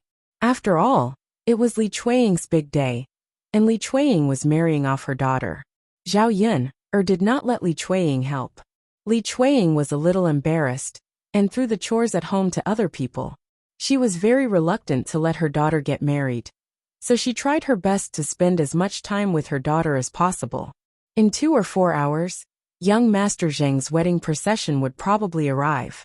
After the procession, her daughter would belong to someone else's family. No matter how much she missed her, she would not like her daughter more than a few times a year. Liang Jinxiao could understand Li Chuiying's current state of mind the most. When Zhao Ping'er got married, she was very sad. Although Zhao Ping'er was not a good daughter and often angered her, she was still her own daughter. When she got married and found out that she belonged to someone else's family, she was very reluctant to let her daughter go. Third sister-in-law, it's not like you're marrying off your daughter. Why do you look so reluctant? Feng Zhangxia saw Liang Jinxiao's reaction and could not help but tease her. Liang Jinxiao smiled and said, I just thought that when my Ping'er got married, I also felt a little sad. I guess second sister-in-law feels the same way now. Sister-in-law, you didn't give birth to a daughter, so you don't understand that feeling. Feng Zhangxia continued to smile and said, Third sister-in-law, look at what you're saying. What's so sad about Ping'er getting married? It's a good thing that such an ugly daughter can get married. Don't tell me you still want her to stay in our old Zhao family for the rest of her life? Liang Jinxiao's mouth twitched. Sister-in-law, you can't say that. Although I was looking forward to Ping'er getting married at that time, I raised her up. But after raising her for so long, Ping'er got married, so I still feel a little sad. Feng Zhangxia chuckled and said, Third sister-in-law, you feel uncomfortable when Ping'er gets married. If Yun'er also gets married one day, won't you be even more reluctant to part with her? Speaking of this, Liang Jinxiao's gaze fell on Zhao Yun'er, who was sitting at the side. Her sister-in-law was right. Zhao Yun'er was the child she was most satisfied with. Not to mention waiting until the day of her marriage. Just thinking about it made her feel a little sad. However, the emperor's imperial edict had been issued. As long as Mu Lianfeng wanted to hold the wedding, he could hold it at any time. The things that the emperor bestowed were Zhao Yun'er's dowry. When the time came for her to get married, it would be a grand wedding. Look, third sister-in-law, I'm just saying that I'm going, but you really feel sad. Feng Zhangxia covered her mouth and laughed. Liang Jinxiao sighed. Of course I feel sad. Sister-in-law, if you have a daughter, you will understand. I don't have third sister-in-law. You are blessed with a son and a daughter. You also have a promising daughter like Yun'er. Speaking of Yun'er, third sister-in-law, Yun'er and Lord Shizhi have been together for so long. When will they get married? Liang Jinxiao shook his head. I don't know. I have to ask Yun'er. Feng Zhangxia's gaze fell on Zhao Yun'er. She pretended to be concerned and asked Zhao Yun'er. Yun'er, your marriage with Lord Shizhi should be held soon, right? It's not a good thing to drag it on. The sooner it's done, the sooner our old Zhao family can benefit from it and become Lord Shizhi's in-laws. Chapter 1856. Zhao Yun'er's attitude made Feng Zhangxia a little unhappy, and she said with a sour tone, I say, Yun'er girl, could it be that Shizhi doesn't intend to marry you? If this man really wants to marry a woman, he doesn't need to drag it out for so long, right? Zhao Yin'er rolled her eyes at Feng Zhangxia. Eldest aunt, don't worry about it. You can't change anything with just a few words. Shi Yi and I have already been married by the emperor. Unless Shi Yi wants to die, he won't have the guts to not marry me. Only then did Feng Zhangxia shut her mouth. She had also heard that the emperor had bestowed Zhao Yin'er with so many things, and she was extremely envious. Unfortunately, in this lifetime, it would be difficult for her to reach the height of Zhao Yin'er's family. The only one she could rely on was her family's Tianlong. When her Tianlong passed the imperial examinations, he would be able to become an official and lead the first branch to live a good life. Although he wouldn't be as rich as Shi Ye's family, he would still be able to live a prosperous life. The few of them continued to busy themselves, and the sound of cooking came from the kitchen. At around 10 o'clock in the morning, young Master Zheng came to pick them up. However, very few people came, only 2 sedan bearers and young Master Zheng. Young Master Zheng sat on the horse, and didn't even wear his wedding clothes. It seemed that he didn't care much about this marriage. However, it was understandable. After all, Zhao Yin'er was only marrying over as a concubine, and not as a legal wife. Naturally, they wouldn't care too much about it. However, in the eyes of others, it had a different meaning, and they treated Zhao Yin'er as a joke. Look, this old Zhao's family is marrying off their daughter as a concubine, and they don't even like her. Only these few people came, haha. You expect a concubine to be liked? She's not presentable in the first place. Don't tell me you expect them to muster so many people to come and pick her up? That's true. It seems that she has to be a legal wife when she marries. At least she can be presentable, but a concubine is still not enough. Many people in the village mocked old Zhao's family, other than feeling that it was indeed too shabby. The most important thing was that she was too jealous of old Zhao's family. During this period of time, all the happy events in the village were occupied by old Zhao's family. His daughter was getting married, and there was also a banquet for building a house. Which banquet wasn't a good thing. There were 2 girls in old Zhao's family. One was Zhao Xinhui, and the other was Zhao Jing'er. Although they were both concubines, at least they had married into rich families. In the future, they wouldn't have to worry about food and drink. This was something that many people couldn't hope for. The fact that young Master Zheng came over so easily was somewhat beyond the expectations of old Zhao's family. Zhao Baoshan and Zhao Wenshui's expressions were somewhat unsightly, especially when he heard the villagers' words. He was so angry that he trembled. Unfortunately, they couldn't blame young Master Zheng. They already knew that Zhao Jing'er was going to be a concubine, so they couldn't ask for too much. Otherwise, they would offend young Master Zheng. Seeing that the bridal escort had come over, Zhao Xinhui and Hua Chunhua, who were originally in the room, came out to take a look.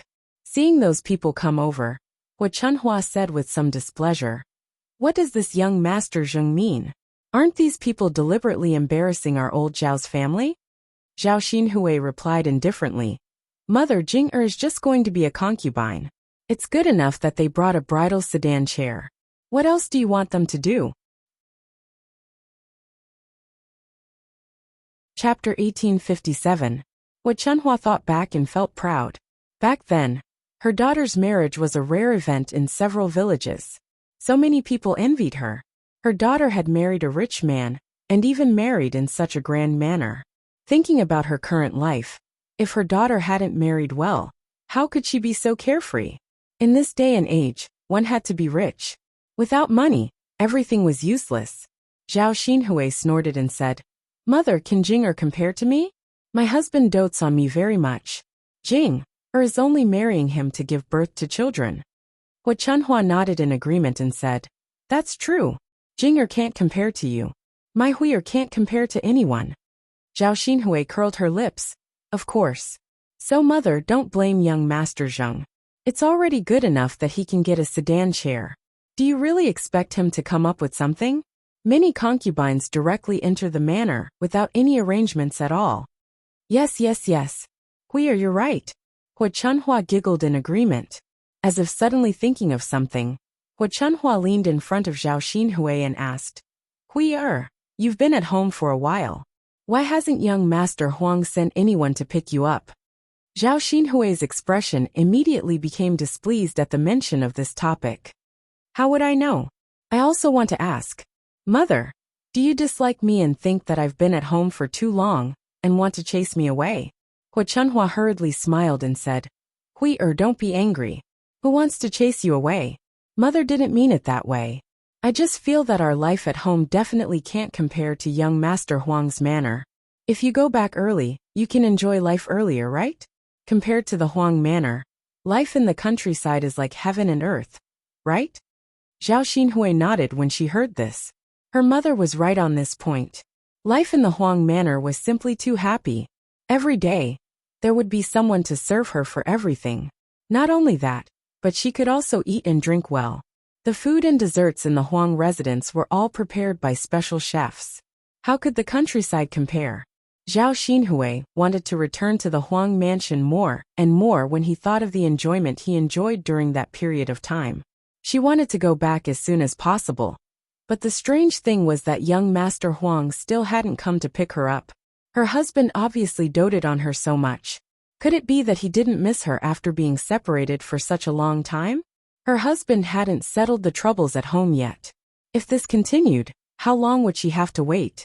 If she continued to stay at home, she would probably be bored to death. She didn't think so in the past, but after enjoying a rich life, she couldn't bear to live in poverty again. Mother, aren't you talking nonsense? How can our family compare to the Huang estate? Zhao Xinhui retorted angrily. Hua Chunhua smiled embarrassedly again. You can't keep waiting like this. In Mother's opinion, you should take the initiative to ask young Master Huang. She had mentioned this matter the last time.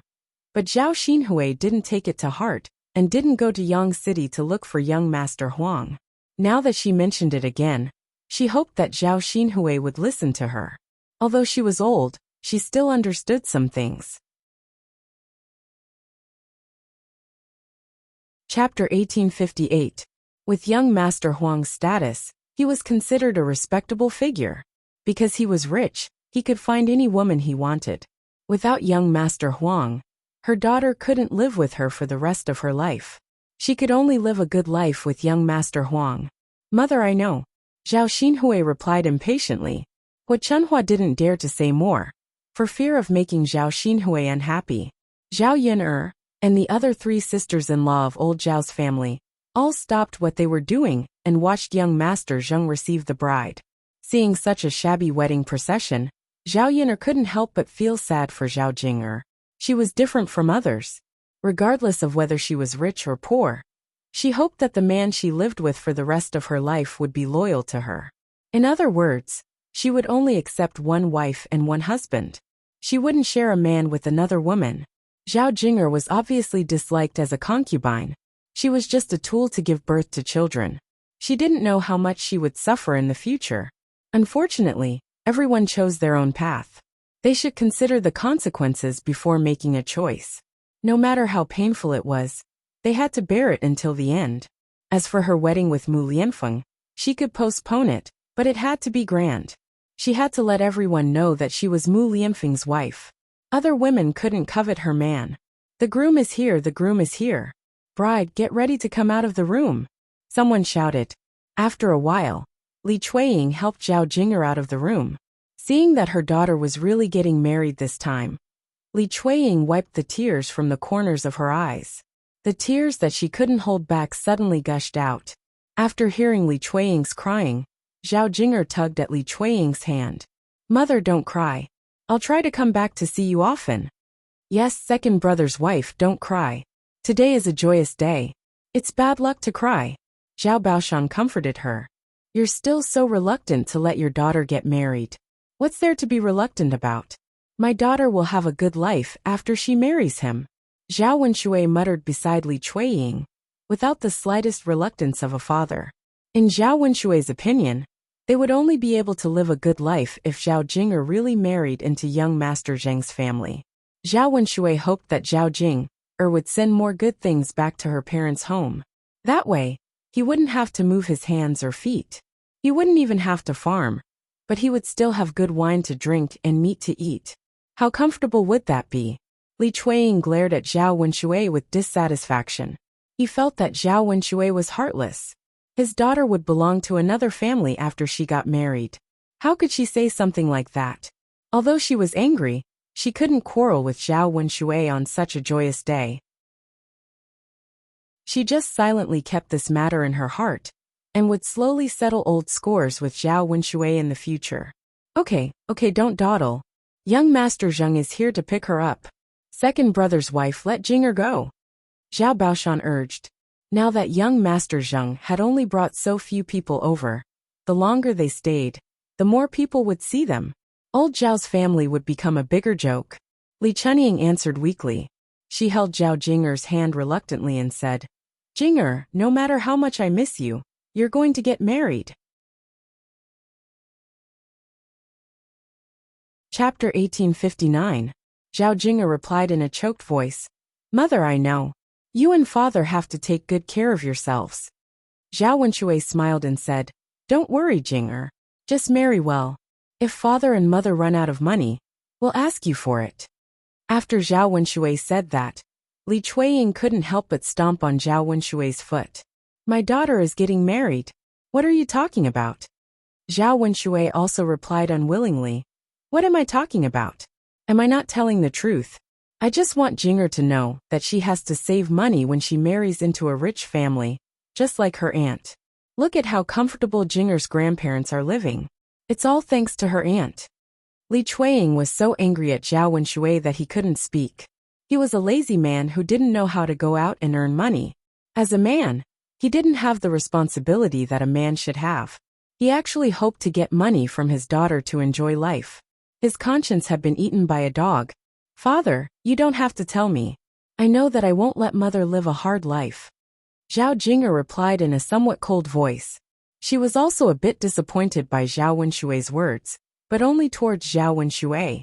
When she married into young Master Zhao's family, and really had money in hand, he would let her mother live a good life.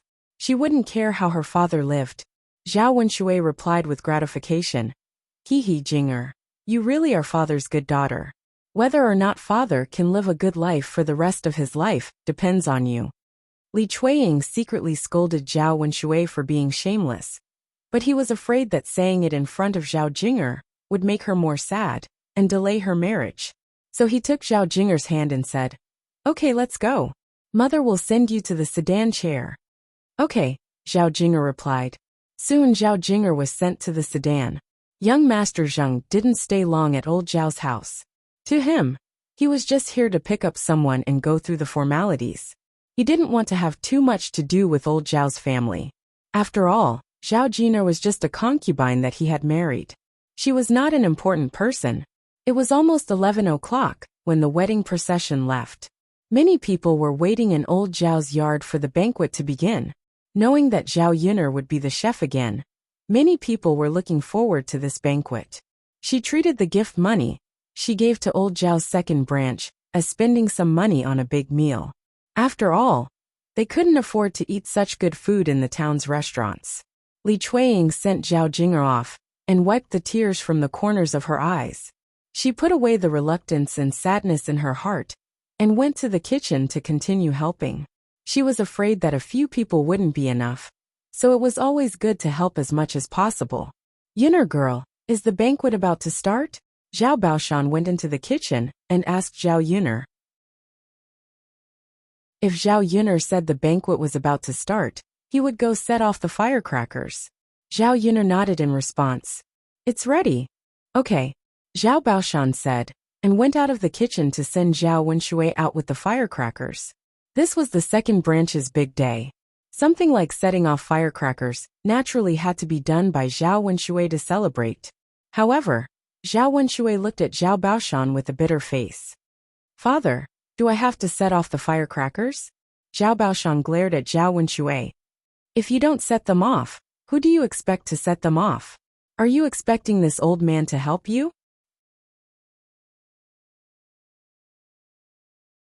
Chapter 1860. Zhao Baoshan replied angrily. Do your own thing. Why do you expect me to help you with such a small matter? After being scolded by Zhao Baoshan, Zhao Wenshui responded weakly. It was impossible to count on his father. Sigh. His father was really stingy. Wasn't it just setting off firecrackers? What was the big deal?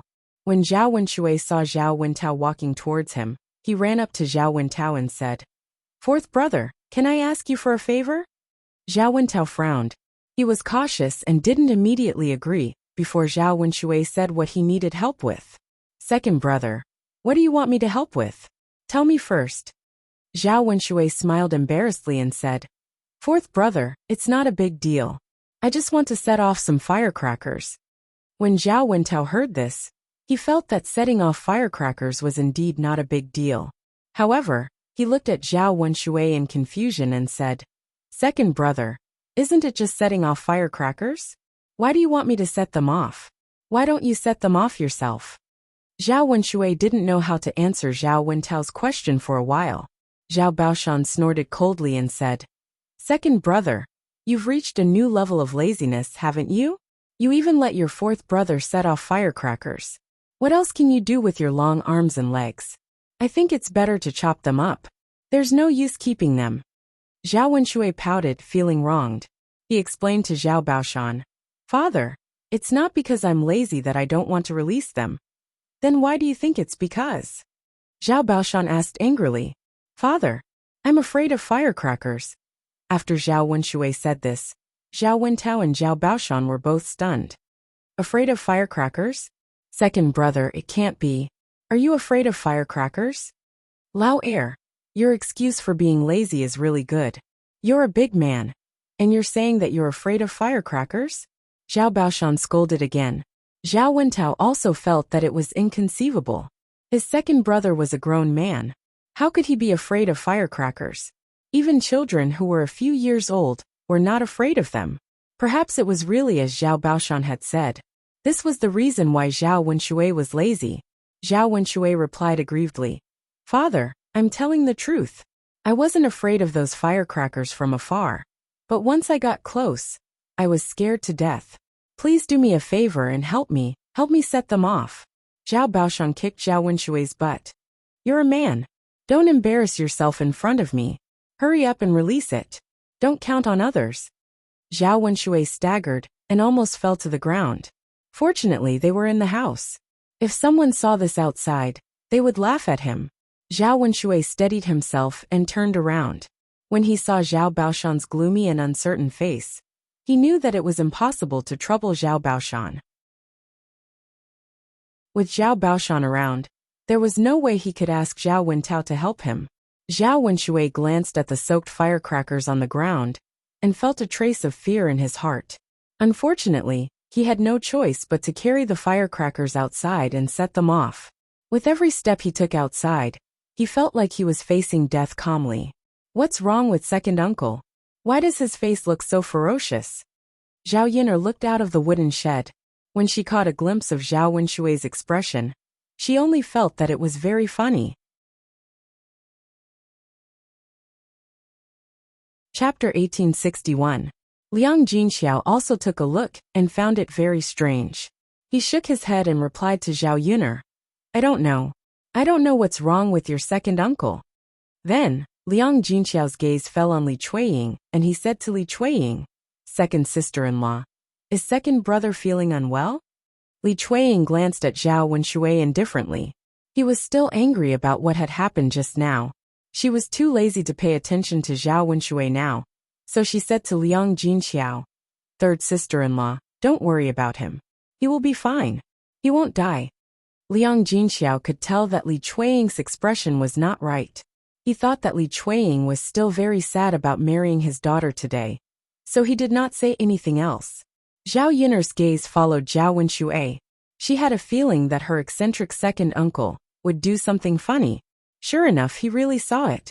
Zhao Wenshui carried the firecracker to an open space, took out a fire starter, and put his trembling hands on the fire starter. However, before he could light it, he jumped away as if he was very scared. He closed his eyes tightly and covered his ears with his hands. He looked very funny. After a while, Zhao Wenshui seemed to feel that something was wrong. He looked at the firecracker he had placed and found that the cannon was not lit at all. It was motionless. He sighed resentfully and continued to endure the fear in his heart. He took out the fire starter and put it in front of the firecracker again.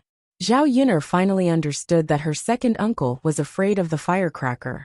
It was really funny. Even a 3-year-old child was not afraid of it. Her second uncle was so old, but he was afraid of it? The other sisters-in-law in the kitchen also understood. Feng Zhangxia could not help but hold her stomach and laugh. She also wanted to make fun of Li Chuiying. Second sister-in-law, second brother is really funny. Look at how scared he is of the firecracker. Li Chuiying did not reply. His expression darkened. It was obvious that Li Chuiying was feeling uncomfortable. Feng Zhangxia continued to laugh. You can't find a man who is more cowardly than second brother in this area. Haha. It's fine if he is afraid of other things, but he is afraid of firecrackers. My Yang is not afraid. Second sister-in-law, you are so pitiful to have married such a man. Feng Zhangxia's ridicule, in Zhao Yun'er's view, was adding insult to injury. Instead, she continued to observe Zhao Wenshui's firecracker.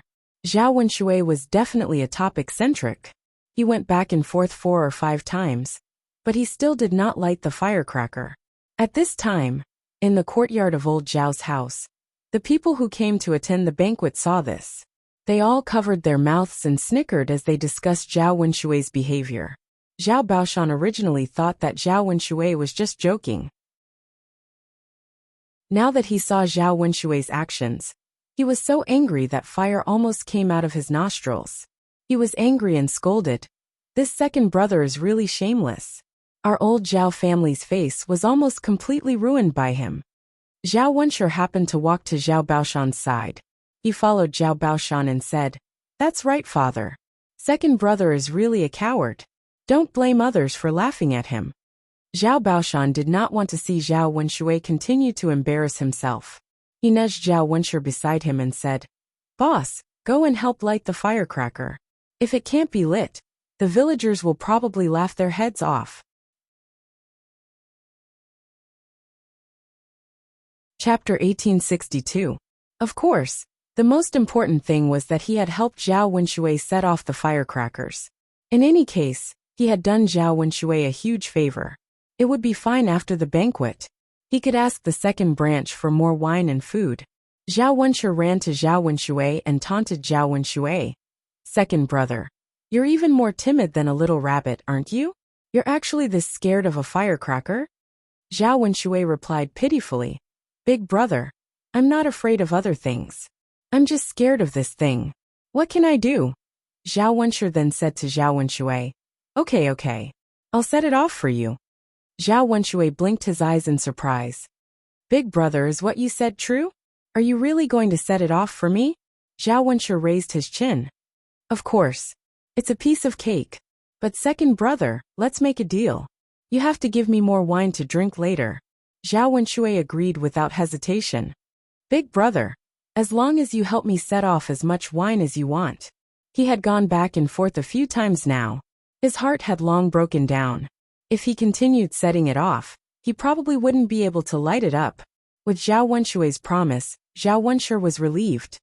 "Okay, here, give me the fire starter." Zhao Wenshui handed the fire starter to Zhao Wenshu.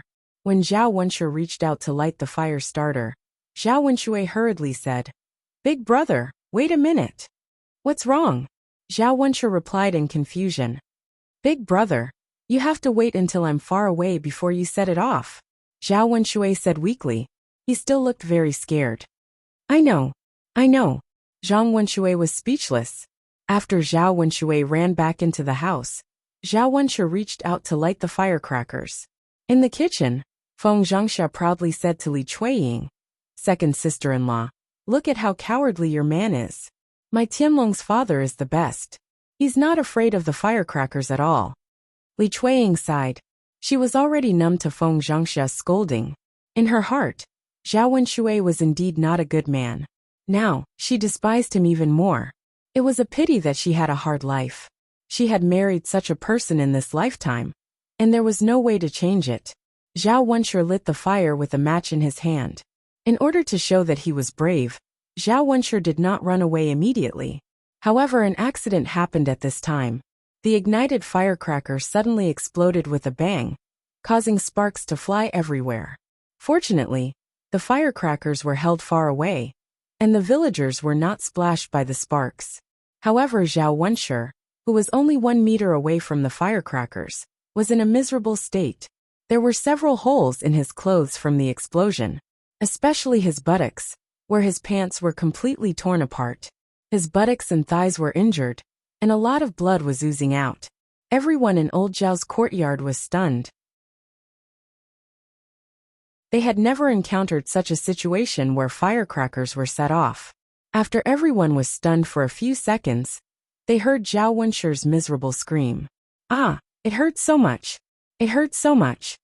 Feng Zhangxia, who was in the kitchen, was the first to run out. She shouted, "Tianlong's father, are you okay? Tianlong's father." Zhao Baoshan was stunned by the explosion of the firecrackers. What was going on? Boss was injured by the explosion? Were firecrackers that dangerous? Zhao Wenxue, who was next to Zhao Baoshan, patted his chest and sighed in relief. If Zhao Wenshi did not replace him, he would be the one who was hit by the firecrackers. Seeing Zhao Wenshi's clothes were torn apart and bleeding, Zhao Wenxue was scared witless.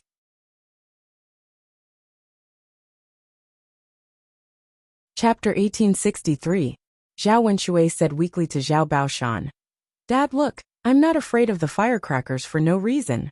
Previously, when I saw the firecrackers in the town, I remembered what had happened when I saw the firecrackers. Big brother was really injured by the firecrackers this time." Zhao Baoshan's expression was solemn, and the corners of his mouth trembled. He didn't expect Zhao Wenxue to be injured by the firecrackers. Thinking of how he reprimanded his second son, it seemed that he was the one in the wrong. "Dad, let's go and see Big Brother." Zhao Wentao's expression was also solemn, afraid that something would happen to Zhao Wenshi. They all walked towards Zhao Wenshi. Feng Zhangxia rushed to Zhao Wenxue and found that Zhao Wenshue's body was covered with wounds, and he looked very miserable. "Oh, Tianlong's father, how did you end up like this? You have to hold on. Don't let anything happen to you." Feng Zhangxia cried and shouted. For women in ancient times, men were their sky, and women without men couldn't live their lives. It hurt so much. Zhao Wenshi was in so much pain that he almost cried. Not only was it painful, but the clothes on his buttocks were also torn open by the explosion, and it was exposed outside. Old Zhao's courtyard was used by so many people, and many people probably saw it. Who knew how they would laugh at him when he returned? Zhao Baoshan and the others also rushed to Zhao Wenshi's side, and saw that Zhao Wenshi's injuries were indeed quite serious. Zhao Baoshan ordered Zhao Wentao, who was beside him, "Fourth brother, quickly go and call Dr. Sun over for Big Brother to take a look. Big Brother's injuries need to be properly bandaged." Feng Zhangxia wiped the tears from the corners of her eyes and quickly responded, "Yes, yes, fourth brother. Quickly go and help your big brother find a doctor." Then she turned to Zhao Wenshi and said to Zhao Wenshi, "Tianlong's father, you have to hold on. Fourth brother, go and find Dr. Sun now. Sister-in-law, don't be too anxious. Although Big Brother's injuries are a little serious, he definitely won't die. These are all external injuries, and internal injuries are difficult to treat." Zhao Wenxue comforted Feng Zhangxia. He felt a little guilty. After all, if his big brother didn't help him light the firecrackers, he wouldn't have been injured so badly. After Zhao Wenxue finished speaking, Zhao Baoshan glared at Zhao Wenxue. His tone was filled with displeasure. "Second brother, do you even know how to speak? If you don't, then shut up." He Baoshan's disdainful of Zhao's father. He Baoshan's father's father didn't even comforting people's father's disdain comforting him. Feng Zhangxia was also a little unhappy, and said to Zhao Wuxue, "Second brother, my family's Tianlong's father was injured so badly because he helped you set off the firecrackers. Do you still have any conscience?" Zhao Wenxue curled his lips in grievance and said, "Sister-in-law, how am I without a conscience? Seeing Big Brother like this, I also feel distressed. No one knew that this would really happen. If you knew, Big Brother definitely wouldn't have helped me light the firecrackers." Feng Zhangxia snorted coldly. Second brother, let me be frank. Today, your big brother was injured because he helped you light the firecrackers. Later, you have to compensate your big brother well. Later, you have to pay for Dr. Sun's medical fees. Later, when your big brother recuperates, you have to pay for some tonics. Otherwise, I won't let you off.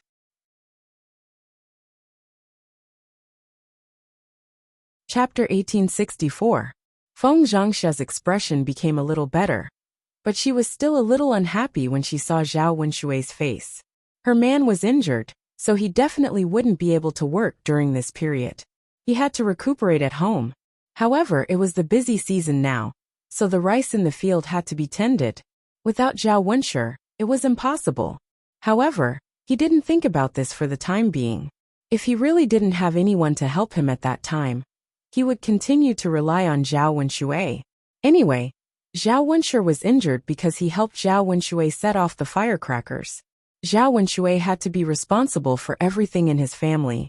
Zhao Baoshan said calmly, "Okay, don't say so much.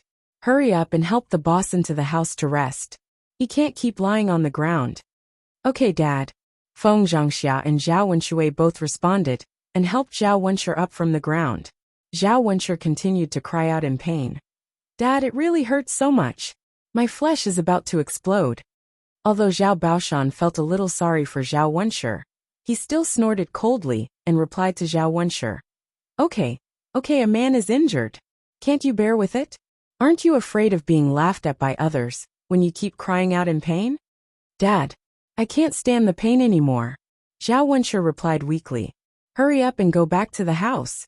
Zhao Baoshan urged again with a serious face. Just now, he had heard the villagers' discussion.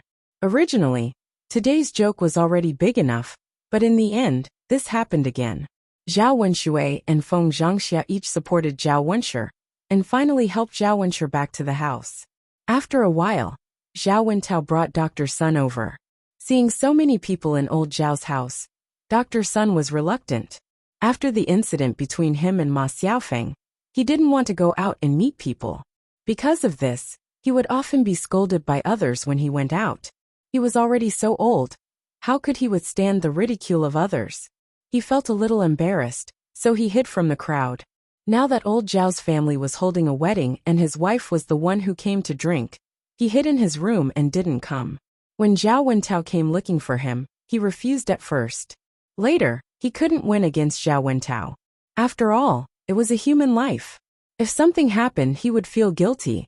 Thus, he overcame his psychological barrier and followed Zhao Wentao to old Zhao's house. He didn't expect to meet everyone's gazes as soon as he arrived. It was very uncomfortable being stared at. Dr. Sun hurriedly carried the medicine box and walked into the room in the lobby. "Dr. Sun, can you help me take a look at my husband?" Feng Qingxia saw Dr. Sun come in and quickly greeted Dr. Sunday. Only then did Dr. Sun approach the bed and check the injuries on Zhao Wenshu's body. "They're all superficial wounds. It's not a big deal. He'll be fine after applying some ointment. However, if he comes into contact with water within half a month, it will be serious if he doesn't get pus," Dr. Sun instructed. Feng Zhangxia hurriedly nodded in response. It was good that it wasn't a big deal. If something really happened, how could a woman like her support a family? After Dr. Sun finished speaking, he took out the medicine from the medicine box and handed it to Feng Zhangxia. "It's a total of 800 copper coins." Dr. Sun directly reported the price. "Okay, Dr. Sun." After Feng Zhangxia took the ointment, she greeted Zhao Wenshui. "Second brother, why are you still in a daze? Hurry up and get the money for Dr. Sunday. Do you expect me to give you 800 copper coins?"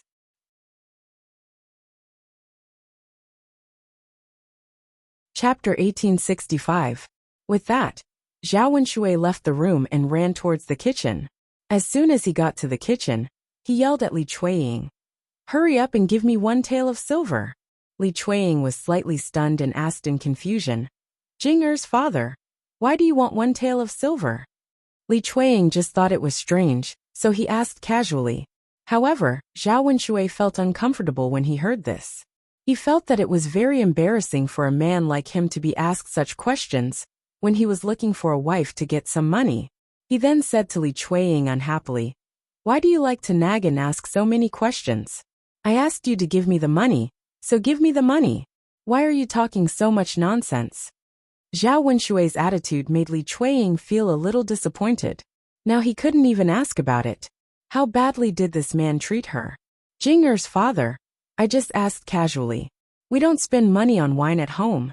Li Chuiying replied weakly. Zhao Wenshui's temper suddenly flared up. He waved his fist at Li Chuiying.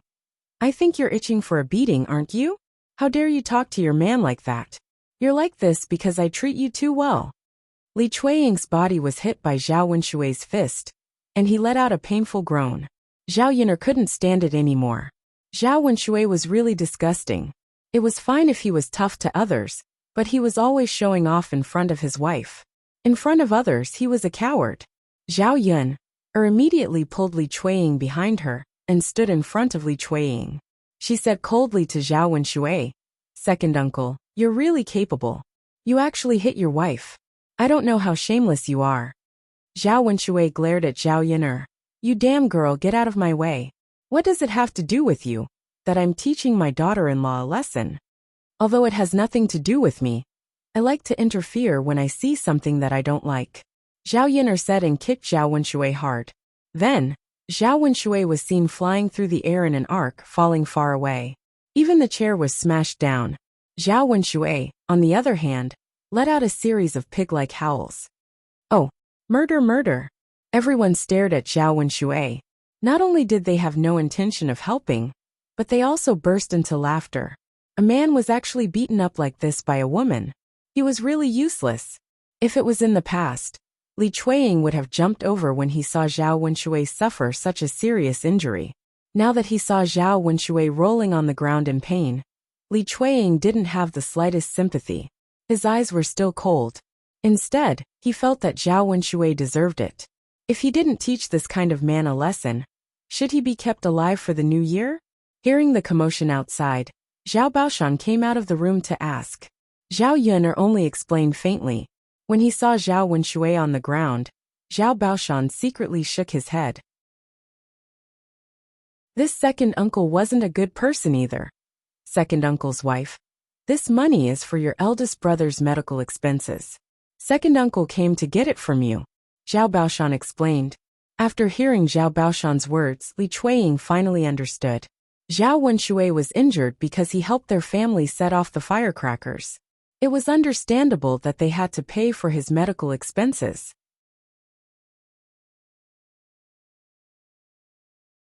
Chapter 1866. Zhao Baoshan responded. After a while, Li Chuiying took out one tael of silver and handed it to Zhao Baoshan. Zhao Baoshan took it and instructed Li Chuiying to continue working. Although Zhao Wenshui was injured, the banquet still had to be held. As for Zhao Wenshui's side, Zhao Baoshan walked to Zhao Wenshui and kicked Zhao Wenshui's body heavily. Useless thing, hurry up and get up. You only know how to make a fool of yourself. Zhao Wenshui was already injured. Now that he was kicked by Zhao Baoshan, the pain was even worse. Father, I'm in pain. I can't get up. Zhao Wenshui mumbled. If you can't get up, then sleep on the ground. Don't get up today. Father. Zhao Wenshui felt wronged and wondered if he was really Zhao Baoshan's biological son. Otherwise, why would Zhao Baoshan dislike him so much? Although it hurt, it wasn't to the extent that he couldn't get up. Zhao Wenshui propped himself up with some difficulty and followed Zhao Baoshan's footsteps. When they reached the house, Zhao Baoshan handed the tael of silver, given by Li Chuiying to Dr. Sunday. Dr. Sun took out 200 copper coins from the medicine box. After getting the change, he took the medicine box and was about to leave. Zhao Baoshan called out to Dr. Sun. Dr. Sun, why don't you stay for a banquet? It's just in time for lunch. It's troublesome for you to go back and cook. Why don't you eat here? One more person won't make a difference. Zhao Baoshan knew that Zhao Baoshan's wife came to Dr. Sun's house today, so Dr. Sun didn't have anything to eat. Therefore he kindly said this. Dr. Sun shook his head. No, I'd better go home. For the sake of this meal, she would feel uncomfortable being stared at by so many people. Dr. Sun, you don't have to be so polite. It's just a banquet. Zhao Baoshan tried to persuade him again. Dr. Sun still shook his head. Old man Zhao, I appreciate your kindness, but I'll pass on the banquet. Since Dr. Sun had said so, Zhao Baoshan didn't continue to force him to stay. All right then. Dr. Sun, please be careful on the road. All right. After Dr. Sun left, Zhao Wenshi's injuries were treated. The kitchen continued to be busy preparing for the banquet. This banquet was quite interesting to watch. So many things had happened. Li Chuiying's mood was affected the most. Seeing Li Chuiying's sadness, Liang Jinxiao patted Li Chuiying's shoulder and said, "Second sister-in-law, don't be sad. You have to live well. Things will get better in the future." "Well, thank you, third sister-in-law." Li Chuiying had a faint smile on the corner of her mouth. Although it was indeed hard to live with Zhao Wenshui, not everyone around her was a bad person. Zhao Yiner's family was good. They often helped her. The women were extremely busy in the kitchen. Fortunately, the banquet was finally over. Although the second branch's banquet wasn't as sumptuous as the third branch's, it was considered very good in the village. While Zhao Yiner was busy, she was worried about Mu Lianfeng's situation at home. With Tian around, Mu Lianfeng definitely couldn't leave. She had to make some food and send it to Mu Lianfeng. After the banquet, it wasn't too late. The mealtime was only about an hour later than usual.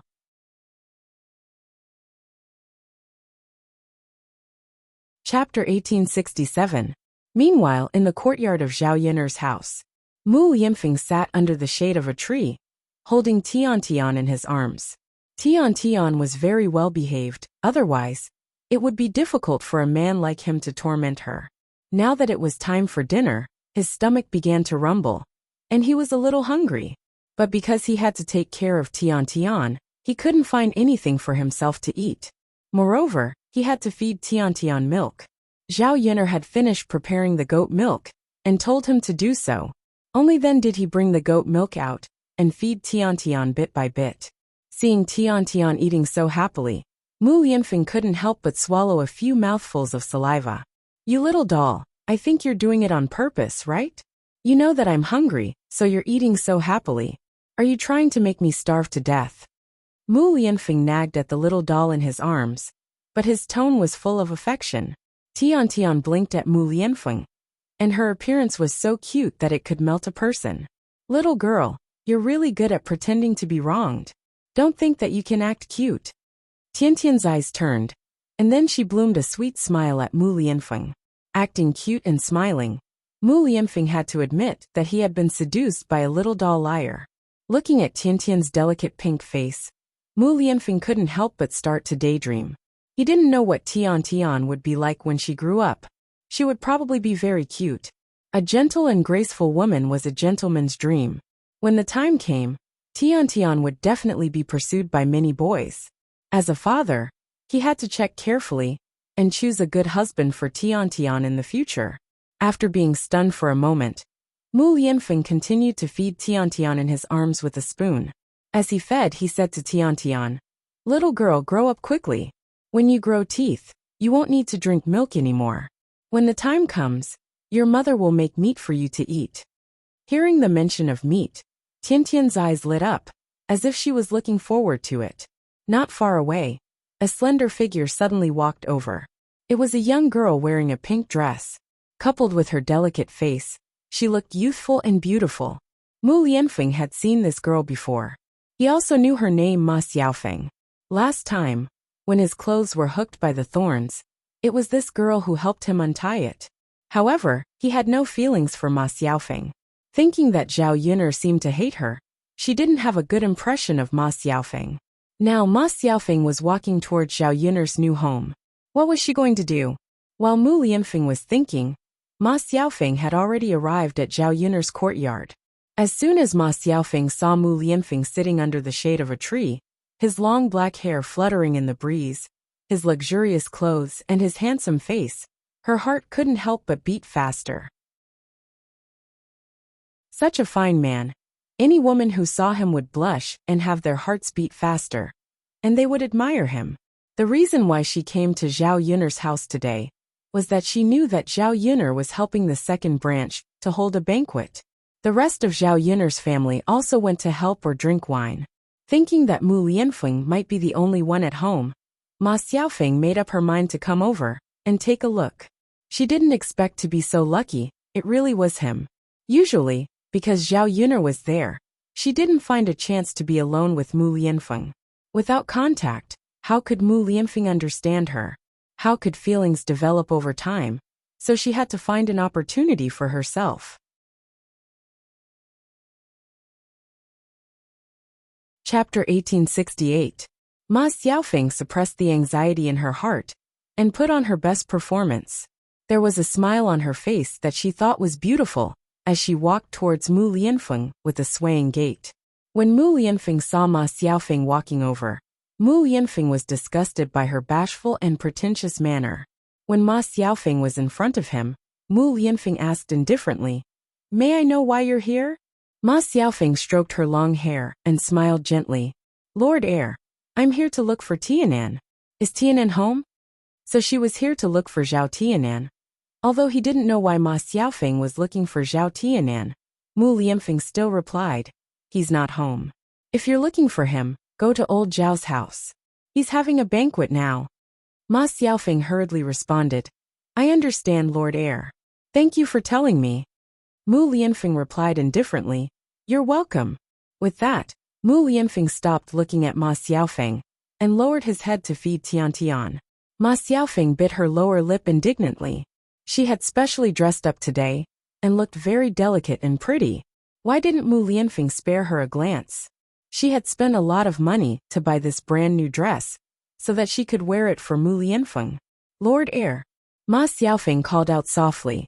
Mu Lianfeng frowned and asked in a slightly displeased tone, "Miss, is there anything else about this matter?" The disdain and coldness in Mu Lianfeng's eyes made Ma Xiaofeng sad. However, her morale wasn't so easily shaken. She tugged at the corner of her lips and continued to smile at Mu Lianfeng. "Lord Heir, how can someone of your status take care of such a baby? You haven't eaten yet, right? Are you hungry? Do you want me to take care of her for you?" Meeting Ma Xiaofeng's eyes, Mu Lianfeng fell into deep thought. This girl's enthusiasm was a little too much. Mu Lianfeng rejected her flatly. "No need. I appreciate your kindness. But, what? I don't know what you mean. Just say what you want to say." Mu Lianfeng's words made Ma Xiaofeng's face flushed red. Actually, he had already hinted strongly enough. Unfortunately, Mu Lianfeng pretended not to hear him and completely ignored him. What should she do if this went on? There was no progress between her and Mu Lianfeng. "Lord Heir, I wonder what kind of girl Lord Heir likes." Ma Xiaofeng mustered up her courage to ask. Mu Lianfeng's brows knitted tightly together. If he didn't understand earlier, he completely understood now. This girl wasn't here to look for Zhao Tianan. She was clearly here to throw herself at him. There was no choice. With his face and his status as the Lord Heir, there were many girls who threw themselves at him. However, before meeting Zhao Yun'er, he had always avoided women. It wasn't until he met Zhao Yun'er that he realized that he could also fall in love with a woman. As for other women, he couldn't arouse any interest, and didn't want to arouse any interest. If Ma Xiaofeng wanted to provoke him, she would probably be disappointed.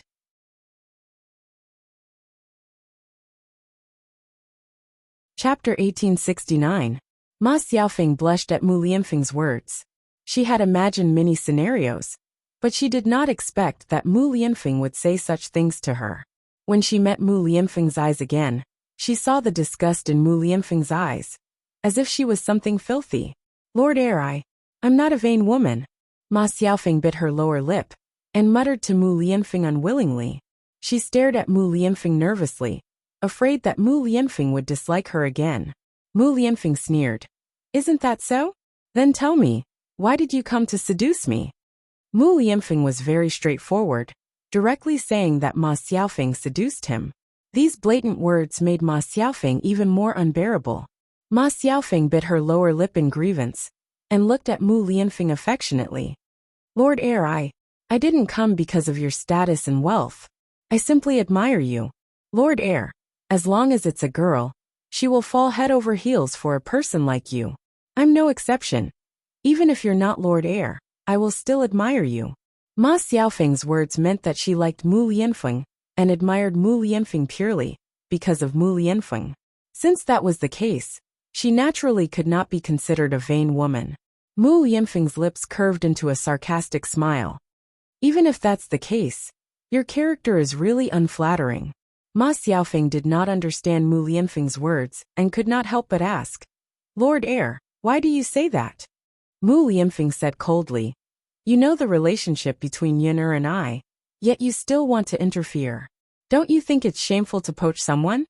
Ma Xiaofeng was slightly stunned, and her face swelled to the color of a pig's liver. She had suffered such humiliation in the past. If it was someone else, she would have scolded back, but it had to be Lord Heir. In order to save her image in Mu Lianfeng's heart, Ma Xiaofeng explained, Lord Heir, I know that you and Sister Yin'er have a very good relationship, but I admire you very much, Lord Heir. It's normal for someone of your status to have multiple wives and concubines. You can't be with only Sister Yin'er. Xiaofeng is not greedy for anything else. I just want to stay by Lord Heir's side, even if I don't have any status. After Ma Xiaofeng finished speaking, she was very much looking forward to Mu Lianfeng's reply. However, Mu Lianfeng's reply once again hurt her heart. Miss, you must be joking. I don't have any feelings for you. What does it have to do with me that you like me? Why should I let you stay by my side? This kind of merciless rejection made Ma Xiaofeng's face hurt.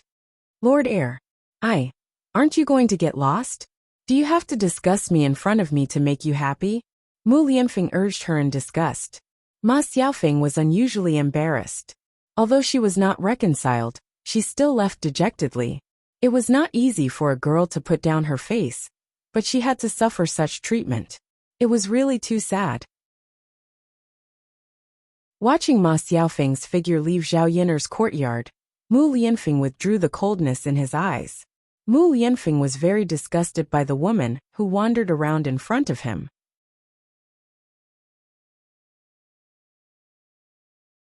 Chapter 1870.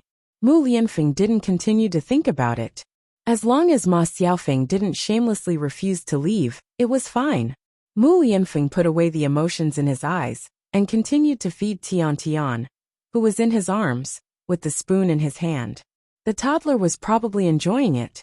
Zhao Yin'er, on the other hand, walked back with a vegetable basket in her hand. She actually bumped into Ma Xiaofeng on the way. This road led to her house. Usually no one would pass by. Only her family and Mulan would pass by. Could it be that Ma Xiaofeng went to her house? Although she was puzzled, Zhao Yin'er didn't ask. After all, her relationship with Ma Xiaofeng wasn't good now. She didn't want to talk to this woman. When the two of them brushed past each other, Ma Xiaofeng raised her head and glanced at Zhao Yin'er. There was a flash of panic in her eyes. At the same time, Zhao Yin'er noticed that Ma Xiaofeng's eyes were a little red. She seemed to have cried. What was going on? Before Zhao Yin'er could say anything, Ma Xiaofeng quickened her pace and ran away. Seeing the figure running away in a panic, as if she was very scared and nervous, Zhao Yin'er frowned again. She increasingly felt that there was something wrong with Ma Xiaofeng. Judging from her posture, she must have come from her house. She was dressed to the nines, and was even wearing a brand new pink dress. Suddenly, Zhao Yin'er thought of something. A ball of fire lit up in her heart. This be *tch. Did she go to her house to look for Mu Lianfeng? She was smart. She knew that he went to old Zhao's house to hold a banquet and wasn't at home. So she took advantage of the time to come and look for Mu Lianfeng. Zhao Yin'er didn't need to think to know what she was up to. However, judging from the situation, Ma Xiaofeng did not succeed. She didn't know what Mu Lianfeng had done to make Ma Xiaofeng cry. Interesting. Zhao Yin'er didn't think too much about it. She carried the basket and continued to walk up the mountain. Finally, she returned to her courtyard. At this time, Mu Lianfeng was sitting under the shade of a tree, holding Tian Tian in his arms and patiently feeding the goat milk. The contrast between the big and small figures was unusually warm, and Mu Lianfeng was becoming more and more like a super stay-at-home dad. Mu Lianfeng, Zhao Yin'er called out with a smile. Mu Lianfeng looked up and saw Zhao Yin'er's beautiful figure. Clearly, Zhao Yin'er was only wearing a coarse garment. It couldn't be compared to Ma Xiaofeng's pink dress.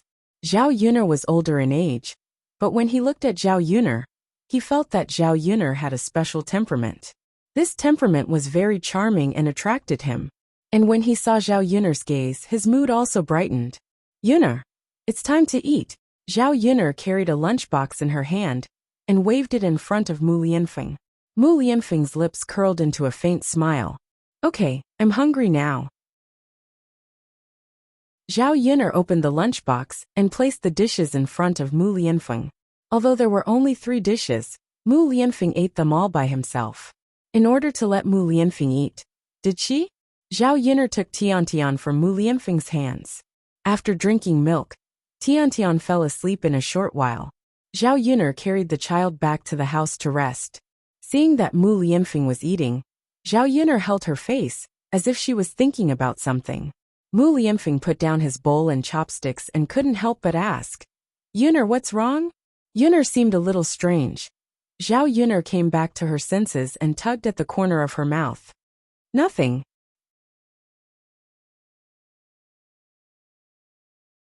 Chapter 1871. It was precisely because he didn't know what Zhao Yun'er was thinking that something was wrong with Zhao Yun, or that Mu Lianfeng was extremely anxious. Seeing that Mu Lianfeng continued to ask, Zhao Yun'er didn't hide it and smiled. I saw Ma Xiaofeng just now. Did she come to our house? Mu Lianfeng replied. Yes, she came to look for me. Seeing that Mu Lianfeng explained so clearly, Zhao Yun'er's smile deepened. This man was very honest in front of her, and didn't hide anything from her. Mu Lianfeng was afraid that Zhao Yun'er would misunderstand, so he hurriedly said, But Yun'er, don't think too much. Although she came to look for me, I chased her away. Of course I won't think too much. I believe that your taste won't be that bad. Zhao Yun'er's face was full of smiles. Mu Lianfeng lightly tapped the tip of Zhao Yun'er's nose. Of course. In this world other than you, Yun'er, no other woman will catch my eye. Zhao Yun'er was amused by Mu Lianfeng. This guy had learned how to sweet talk. Then what if the person who came today wasn't Ma Xiaofeng, but a stunning beauty? Would you let her stay for a while longer? Mu Lianfeng's face was stiff as he replied to Zhao Yun'er seriously. Yun'er, of course not. No matter how beautiful she is, she can't be compared to you, Yun'er. Although Mu Lianfeng was just using his mouth to coax her, Zhao Yun'er felt sweet in her heart. Sure enough, women like to listen to men's sweet talk. Even she was no exception. After Mu Lianfeng finished eating, Zhao Yun'er didn't go to old Zhao's house again. She would leave the rest to old Zhao's sisters-in-law. She had already completed the task of cooking. In the afternoon, Zhao Yun'er was very sleepy, so she went to bed and slept. He slept all the way until evening. When she got up, she was a little dizzy. She sat on the bed for a long time before she recovered. He hurriedly poured himself a cup of cold water and gulped it down. Only then did he feel much better. Zhao Yun'er went out. When she walked into the courtyard, she saw Mu Lianfeng holding Tian and playing with Daodu in the courtyard. Compared to when she had just transmigrated, she was much happier now. At that time, he didn't have much to eat and had to worry about making money all day long. He also had to look after Daodu, afraid that something would happen to Daodu. Now she didn't have to worry about these things at all. Yun'er, you're up? Liang Jinxiao greeted when he saw Zhao Yun'er walk out. Yes. Zhao Yun'er responded. Liang Jinxiao walked in front of Zhao Yun'er, took out a red packet from his pocket, and handed it to Zhao Yun. Yun'er, this is from your second aunt. She said that it was a red packet for you to cook today. I didn't want it, but she insisted on giving it to me. Zhao Yun'er was stunned. She opened the red packet and saw that there was 1 tael of silver inside. Mother, so much. In the countryside, 1 tael of silver was not a small amount. It was enough to buy a lot of things. Liang Jinxiao sighed and said, Yes, your second aunt said that it would cost this much to hire a chef from the town. The chef might not be able to cook as well as you. That's why she gave you so much. Zhao Yun'er responded inside. Li Chuiying was really generous to her. Could it be that Li Chuiying was so stingy in the past? Zhao Yun'er couldn't help but sigh. Sure enough, people change.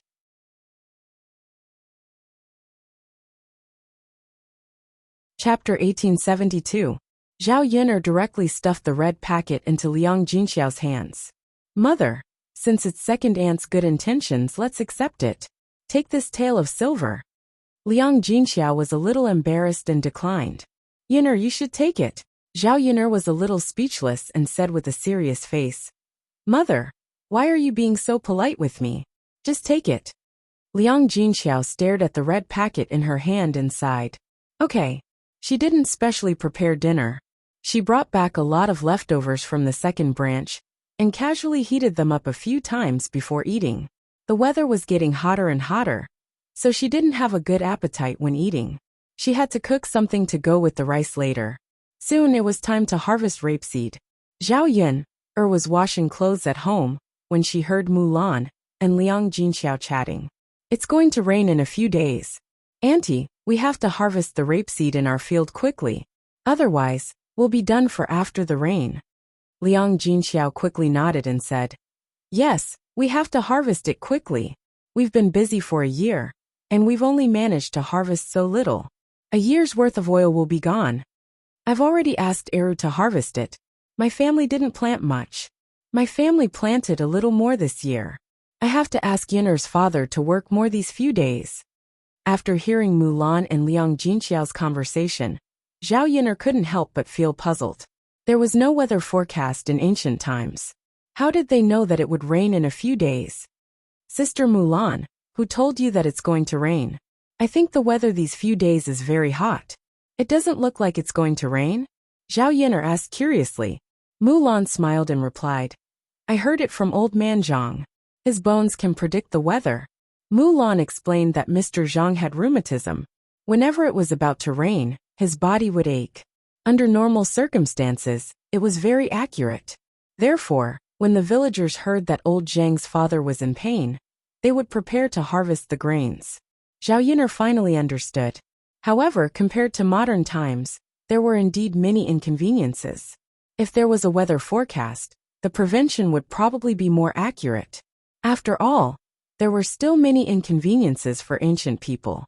Zhao Yin'er felt that the air was slightly better, and the pace of life was slightly slower. Everything else was incomparable to the 21st century. Thinking of this hot and dry weather, Zhao Yin'er missed the real air conditioning of the 21st century. Staying here would be too cool. Unfortunately, he couldn't go back after coming here. What she needed to do now was not to lament about the tragedy, but to think of ways to make her life in ancient times better. She could create some things that she didn't have. Hearing Mulan's words, Zhao Yin'er looked forward to the rain in a few days.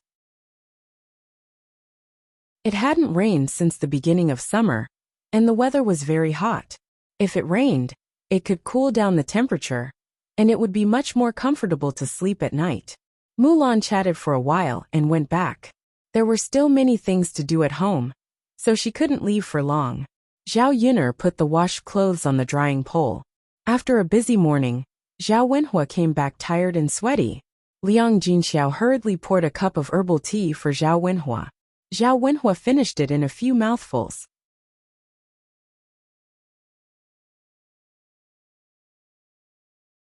Chapter 1873.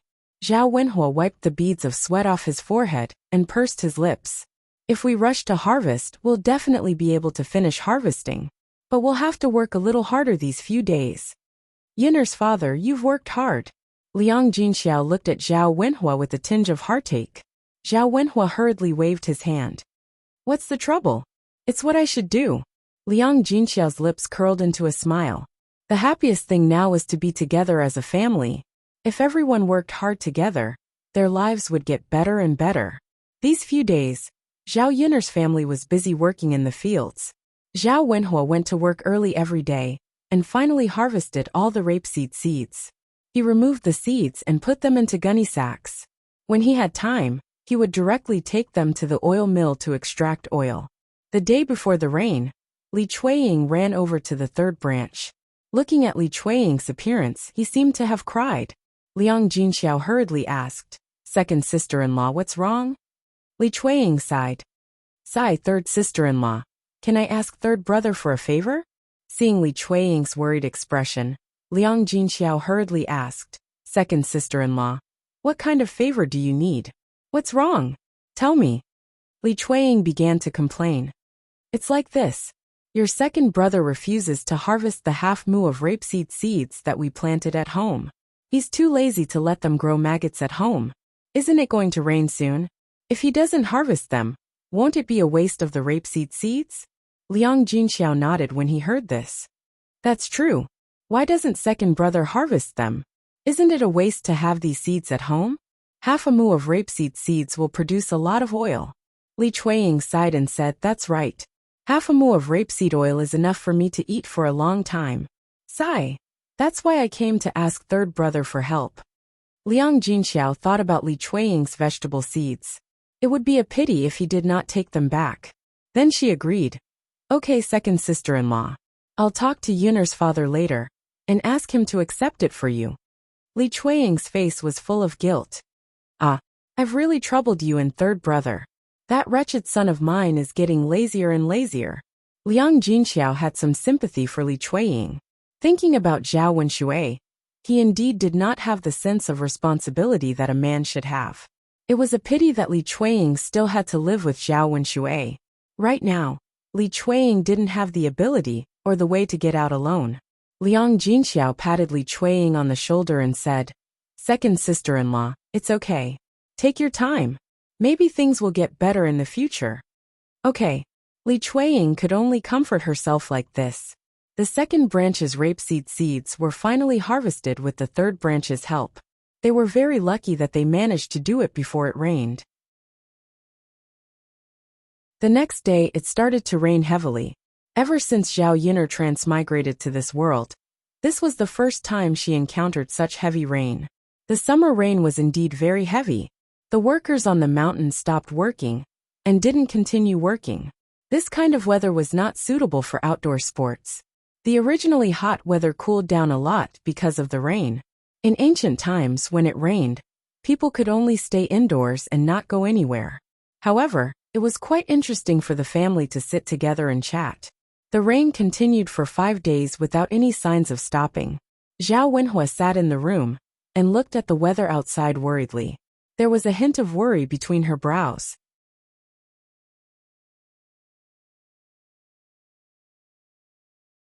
Chapter 1874.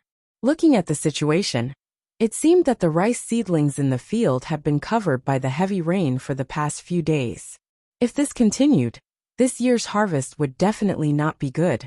However, the farmers relied on the rice in the field to survive. Without a harvest, many people would starve to death. Zhao Wenhua stared at the heavy rain outside and sighed. Sigh, this rain can't continue. Otherwise, something will happen. Yun'er's father, don't worry. If it rains, we can't stop it. Sigh, that's right. I can't help it. I just can't help but worry. Zhao Yun'er held Tian Tian in her arms. In fact, she didn't like rainy days very much. The rain always gave people a very depressing feeling. Moreover, the inside and outside of the house were wet, which made people feel uncomfortable.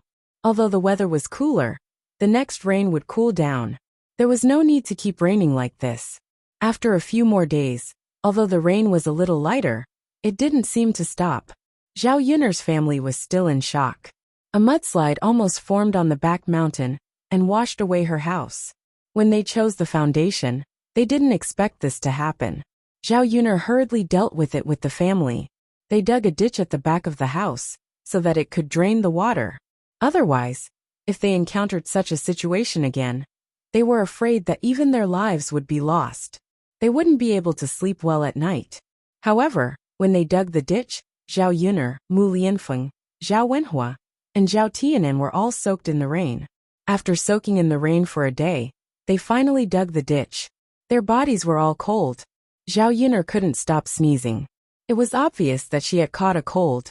Liang Jinxiao hurriedly boiled a large pot of hot water for the family to bathe. After soaking in the hot water, Zhao Yun'er's cold body recovered a little bit of warmth. Zhao Yun'er couldn't help but sigh at the changeable weather when she thought about how hot it was a few days ago, and how she had to wrap herself in a quilt to keep warm these days. He thought that the weather in the 21st century changed quickly, but it turned out that the weather in ancient times was the same. Seeing that Zhao Yun'er kept sneezing, Mu Lianfeng felt a little distressed and said, Yun'er, why don't I cook some ginger soup for you? It can warm you up.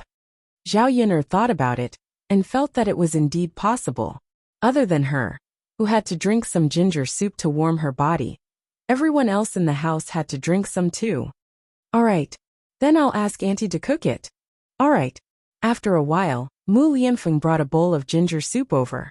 Mu Lianfeng walked to Zhao Yuner, picked up a spoon, and handed the ginger soup to Zhao Yuner's mouth. Come Yuner, drink it.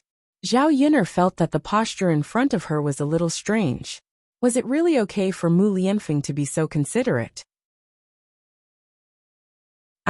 I'll drink it myself. Zhao Yuner's face turned slightly red. Why don't you let me feed you? Mu Lianfeng was a little puzzled. Zhao Yuner looked a little embarrassed. It's too intimate. It's embarrassing if other people see it. I'll do it myself. I'll drink it faster. Mu Lianfeng smiled, and handed the bowl to Zhao Yuner helplessly. Yuner, we'll be husband and wife in the future. So what if other people see it? Zhao Yuner said with a straight face. That won't do. Alright, as you wish. Mu Lianfeng looked at Zhao Yuner with eyes full of affection.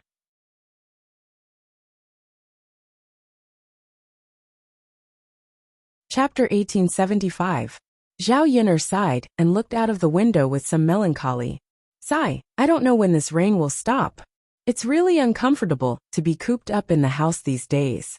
How nice would it be to go out for a walk? Mu Lianfeng smiled and said, Yuner, I think this rain is pretty good. What's so good about it? Zhao Yuner muttered, as if she didn't agree with Mu Lianfeng's words. Mu Lianfeng explained, if it hadn't rained, I wouldn't have had so many opportunities to be with you all day long. I'd like to continue enjoying myself like this for a few more days. I'd like to see you all the time, and do what I like with you. When Mu Lianfeng said this, Zhao Yuner's face suddenly turned red. Do what you like. Sigh, sure enough, men are all perverts. She had been resting at home for the past few days, and had nothing to do. At night, Mu Lianfeng tortured her badly. The problem was that this guy didn't have to work during the day and slept well. So he was really energetic at night. Sometimes this guy wanted to do it more than once. As long as he wasn't asleep, he would always think of ways to do her once. When Zhao Yuner woke up the next morning, she couldn't straighten her back and her whole body was sore. This was also the first time she realized that doing this kind of thing was sometimes more tiring for women than men. However, Mu Lianfeng didn't realize it. In Zhao Yuner's opinion, Mu Lianfeng probably wanted to double the meat that he hadn't eaten for more than 20 years. When faced with such a wolf-like person, Zhao Yuner could only swallow her grievances. If you continue to be like this, I'm going to be angry with you. Zhao Yuner glared at Mu Lianfeng and warned him angrily. Mu Lianfeng felt wronged and said, Yuner, what's wrong? Don't be indecent in front of me. The smile on Mu Lianfeng's face deepened.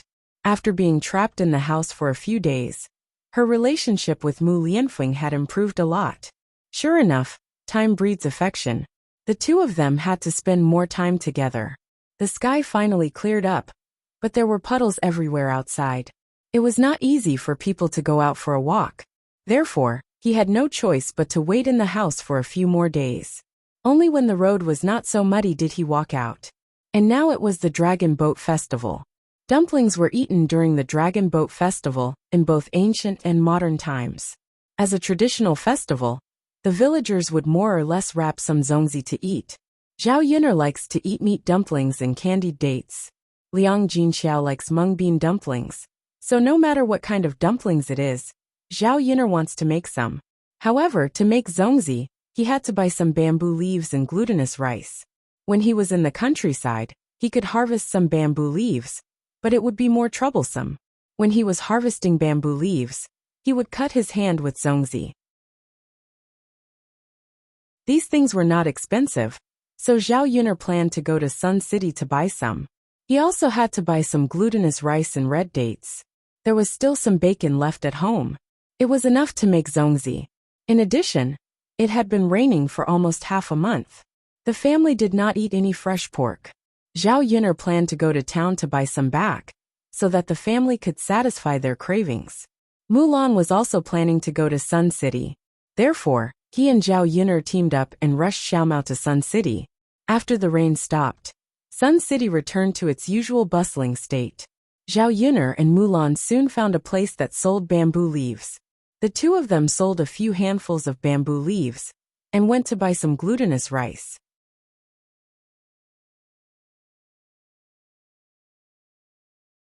Chapter 1876. After a round of shopping, the two of them reaped a bountiful harvest. Looking at the big cart full of things, Zhao Yuner couldn't help but sigh. This woman's fighting ability was too strong. Unknowingly, she could buy a lot of things back. Fortunately, she had money in her hands. If it were the 21st century, her salary wouldn't be enough to spend at all. In her previous life, she couldn't be blamed for not dressing up well. It was difficult for her to eat with her salary. So how could she buy so many clothes and cosmetics? Especially as a police officer, if she encountered a gangster, one of her clothes would be ruined. Sigh, this money can't support spending. Today, I bought these things and it's gone. Mulan couldn't help but sigh. Zhao Yuner patted Mulan's shoulder and said, "You have more motivation to earn money when you spend it. Otherwise, why would you keep such a small amount of money?" Mulan nodded and said, "Yuner, you're right. I have to earn more money in the future. Otherwise, the family's money won't be enough to spend. Don't worry, I'm here." She was sure that she could lead Mulan's family on the road to riches. When the two of them were packing up and preparing to go back, they suddenly met two women. One of them pointed at Zhao Yuner and said, "Sister-in-law of the Tian family, look. Isn't this the daughter-in-law you broke off the engagement with?" The woman from the Wu clan, who was called the Tian family's sister-in-law, glanced at Zhao Yuner. Looking at Zhao Yuner's familiar face, she found that it was indeed her. However, the Wu clan wasn't sure. The Zhao Yuner in front of her was different from the Zhao Yuner in her memory. They look alike but also not alike. My daughter-in-law who broke off the engagement with the Tian family wasn't so beautiful. She wasn't so fair and was even skinnier. Moreover, her family was poor. How could they drive an ox cart here and buy these good things back? After that incident, she asked Tian Wenhan to break off the engagement. Not to mention that Zhao Yuner's body was defiled, and she gave birth to a child before marriage. If he married such a daughter-in-law, their Tian family would definitely be laughed at. Another reason was that Zhao Yuner's family was not rich. Before the engagement, Tian Wenhan had not passed the county examination, so the two of them were a good match. Later, when Tian Wenhan passed the county-level examination, he was different from the rest. Old Zhao's family was not worthy of him. If he wanted to find a Tian Wenhan, he could find a better one. The man who accompanied the Wu clan said with a smile, "I don't know whether it's true or not. My great-aunt who married into Shuilan village told me that old Zhao's family is different from before." "What's the difference?" Wu clan asked curiously. "You still don't know, right? All the branches of old Zhao's family have become rich, especially your former in-law's branch. I heard from my great-aunt that her family has built more than a dozen big brick houses. It's very magnificent and unique in the village. Now the family has more money than they can spend." Hearing this, Wu clan opened their mouths. They couldn't digest so much information in a short time. They have become rich and built such a big house. Even in the Tian family's village, few people could do this. They must be very rich. Then they looked at Zhao Yuner and saw that Zhao Yuner was wearing an aqua blue dress today. The material of the dress was of the best quality and could not be bought with several taels of silver. Could it be that her previous in-laws had really become rich?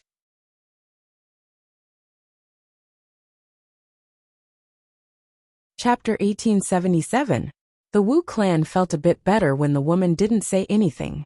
After the woman said that, the Wu clan felt suffocated in their hearts. When Wenhan and Zhao Yuner broke off their engagement, they thought they could find a better wife. However, after the matchmaker had looked for them a few times, she realized that they were either dissatisfied or had better conditions and looked down on their family. So after searching for so long, they still couldn't find a satisfactory marriage. Their Wenhan still hadn't married.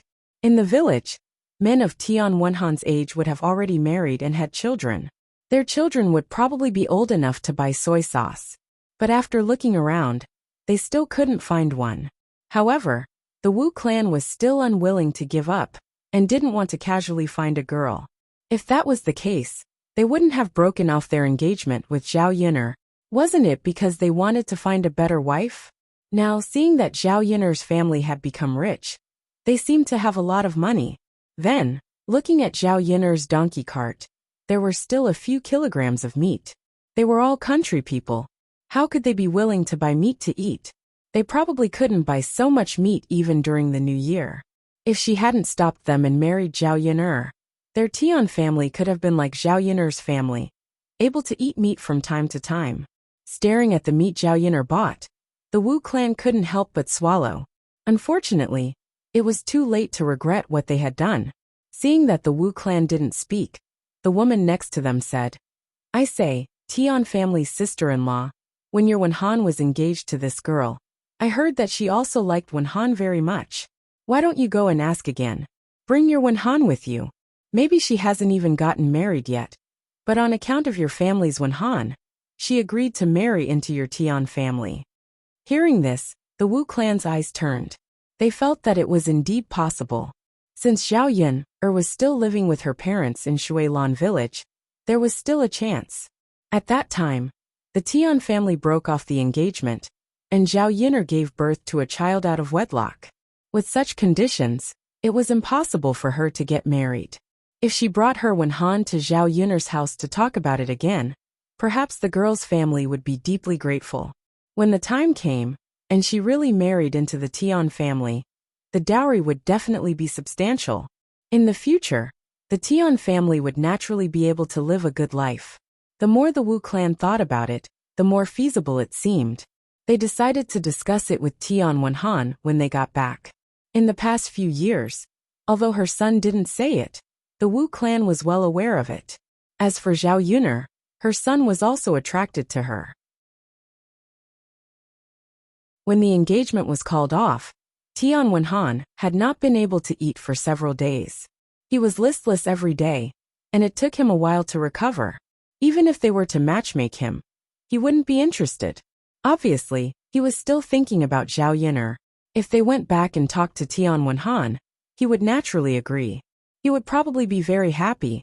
The Wu clan smiled and said to the woman beside them, "Sister-in-law, thank you. I'll give it a try when we get back." "Haha, okay." The woman laughed. At this time, Zhao Yiner and Mulan were chatting and laughing. They didn't realize that they were being schemed against. Xiao Mao was pulling them away, and they hadn't run far. Suddenly, they bumped into her aunt Zhao Xinhui. Zhao Xinhui couldn't wait at home, so she ran to Yang City to look for young Master Huang. She didn't expect that although she found young Master Huang, she would end up in such a miserable state.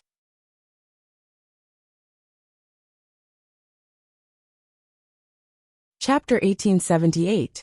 If she was really young Master Huang's concubine, it would be fine if she behaved herself. After all, there were many concubines in the residence. However, ever since Zhao Xinhui entered the residence, she had been spoiled and arrogant, going against her every day. As the mistress of the household, she was often angered by Zhao Xinhui.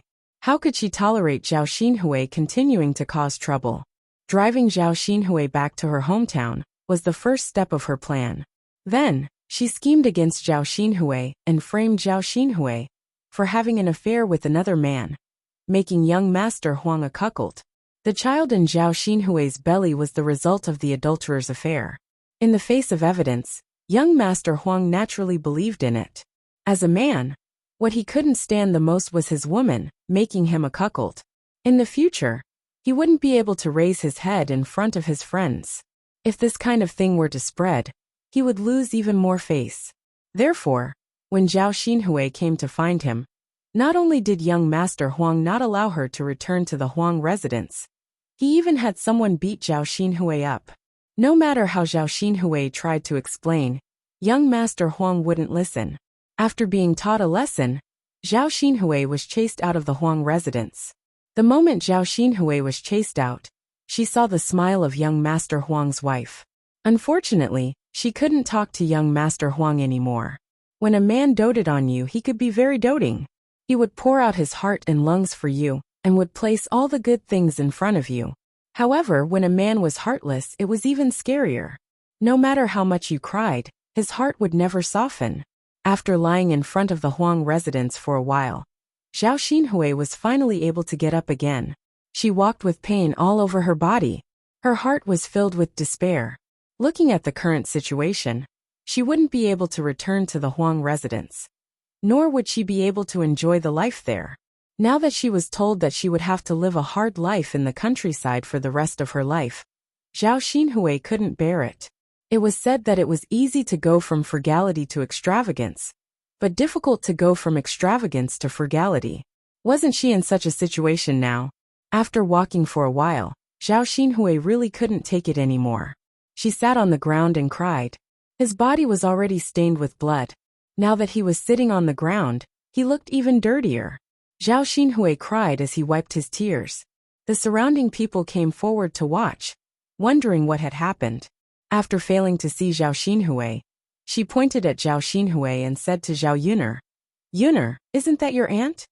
Zhao Yuner took a closer look. It really was her aunt. However, why was Zhao Xinhui in Yang City? Why was he sitting on the ground? Mulan asked in confusion. "Yuner, what's wrong with your aunt? Did someone bully you?" Zhao Yuner frowned. "I don't know." Thinking that she was Zhao Yuner's relative and her aunt, Mulan said worriedly, "Yuner, why don't we go and take a look? Your aunt seems to be injured. She's crying so hard. She's quite pitiful." Zhao Yuner thought for a moment and nodded. However, before the two of them got out of the car, a kind-hearted person came forward and asked Zhao Xinhui, "Miss, what's wrong with you? Are you all right?" Faced with the concern of others, Zhao Xinhui didn't know what was good for her and replied, "What does it have to do with you?" The surrounding people couldn't stand it anymore.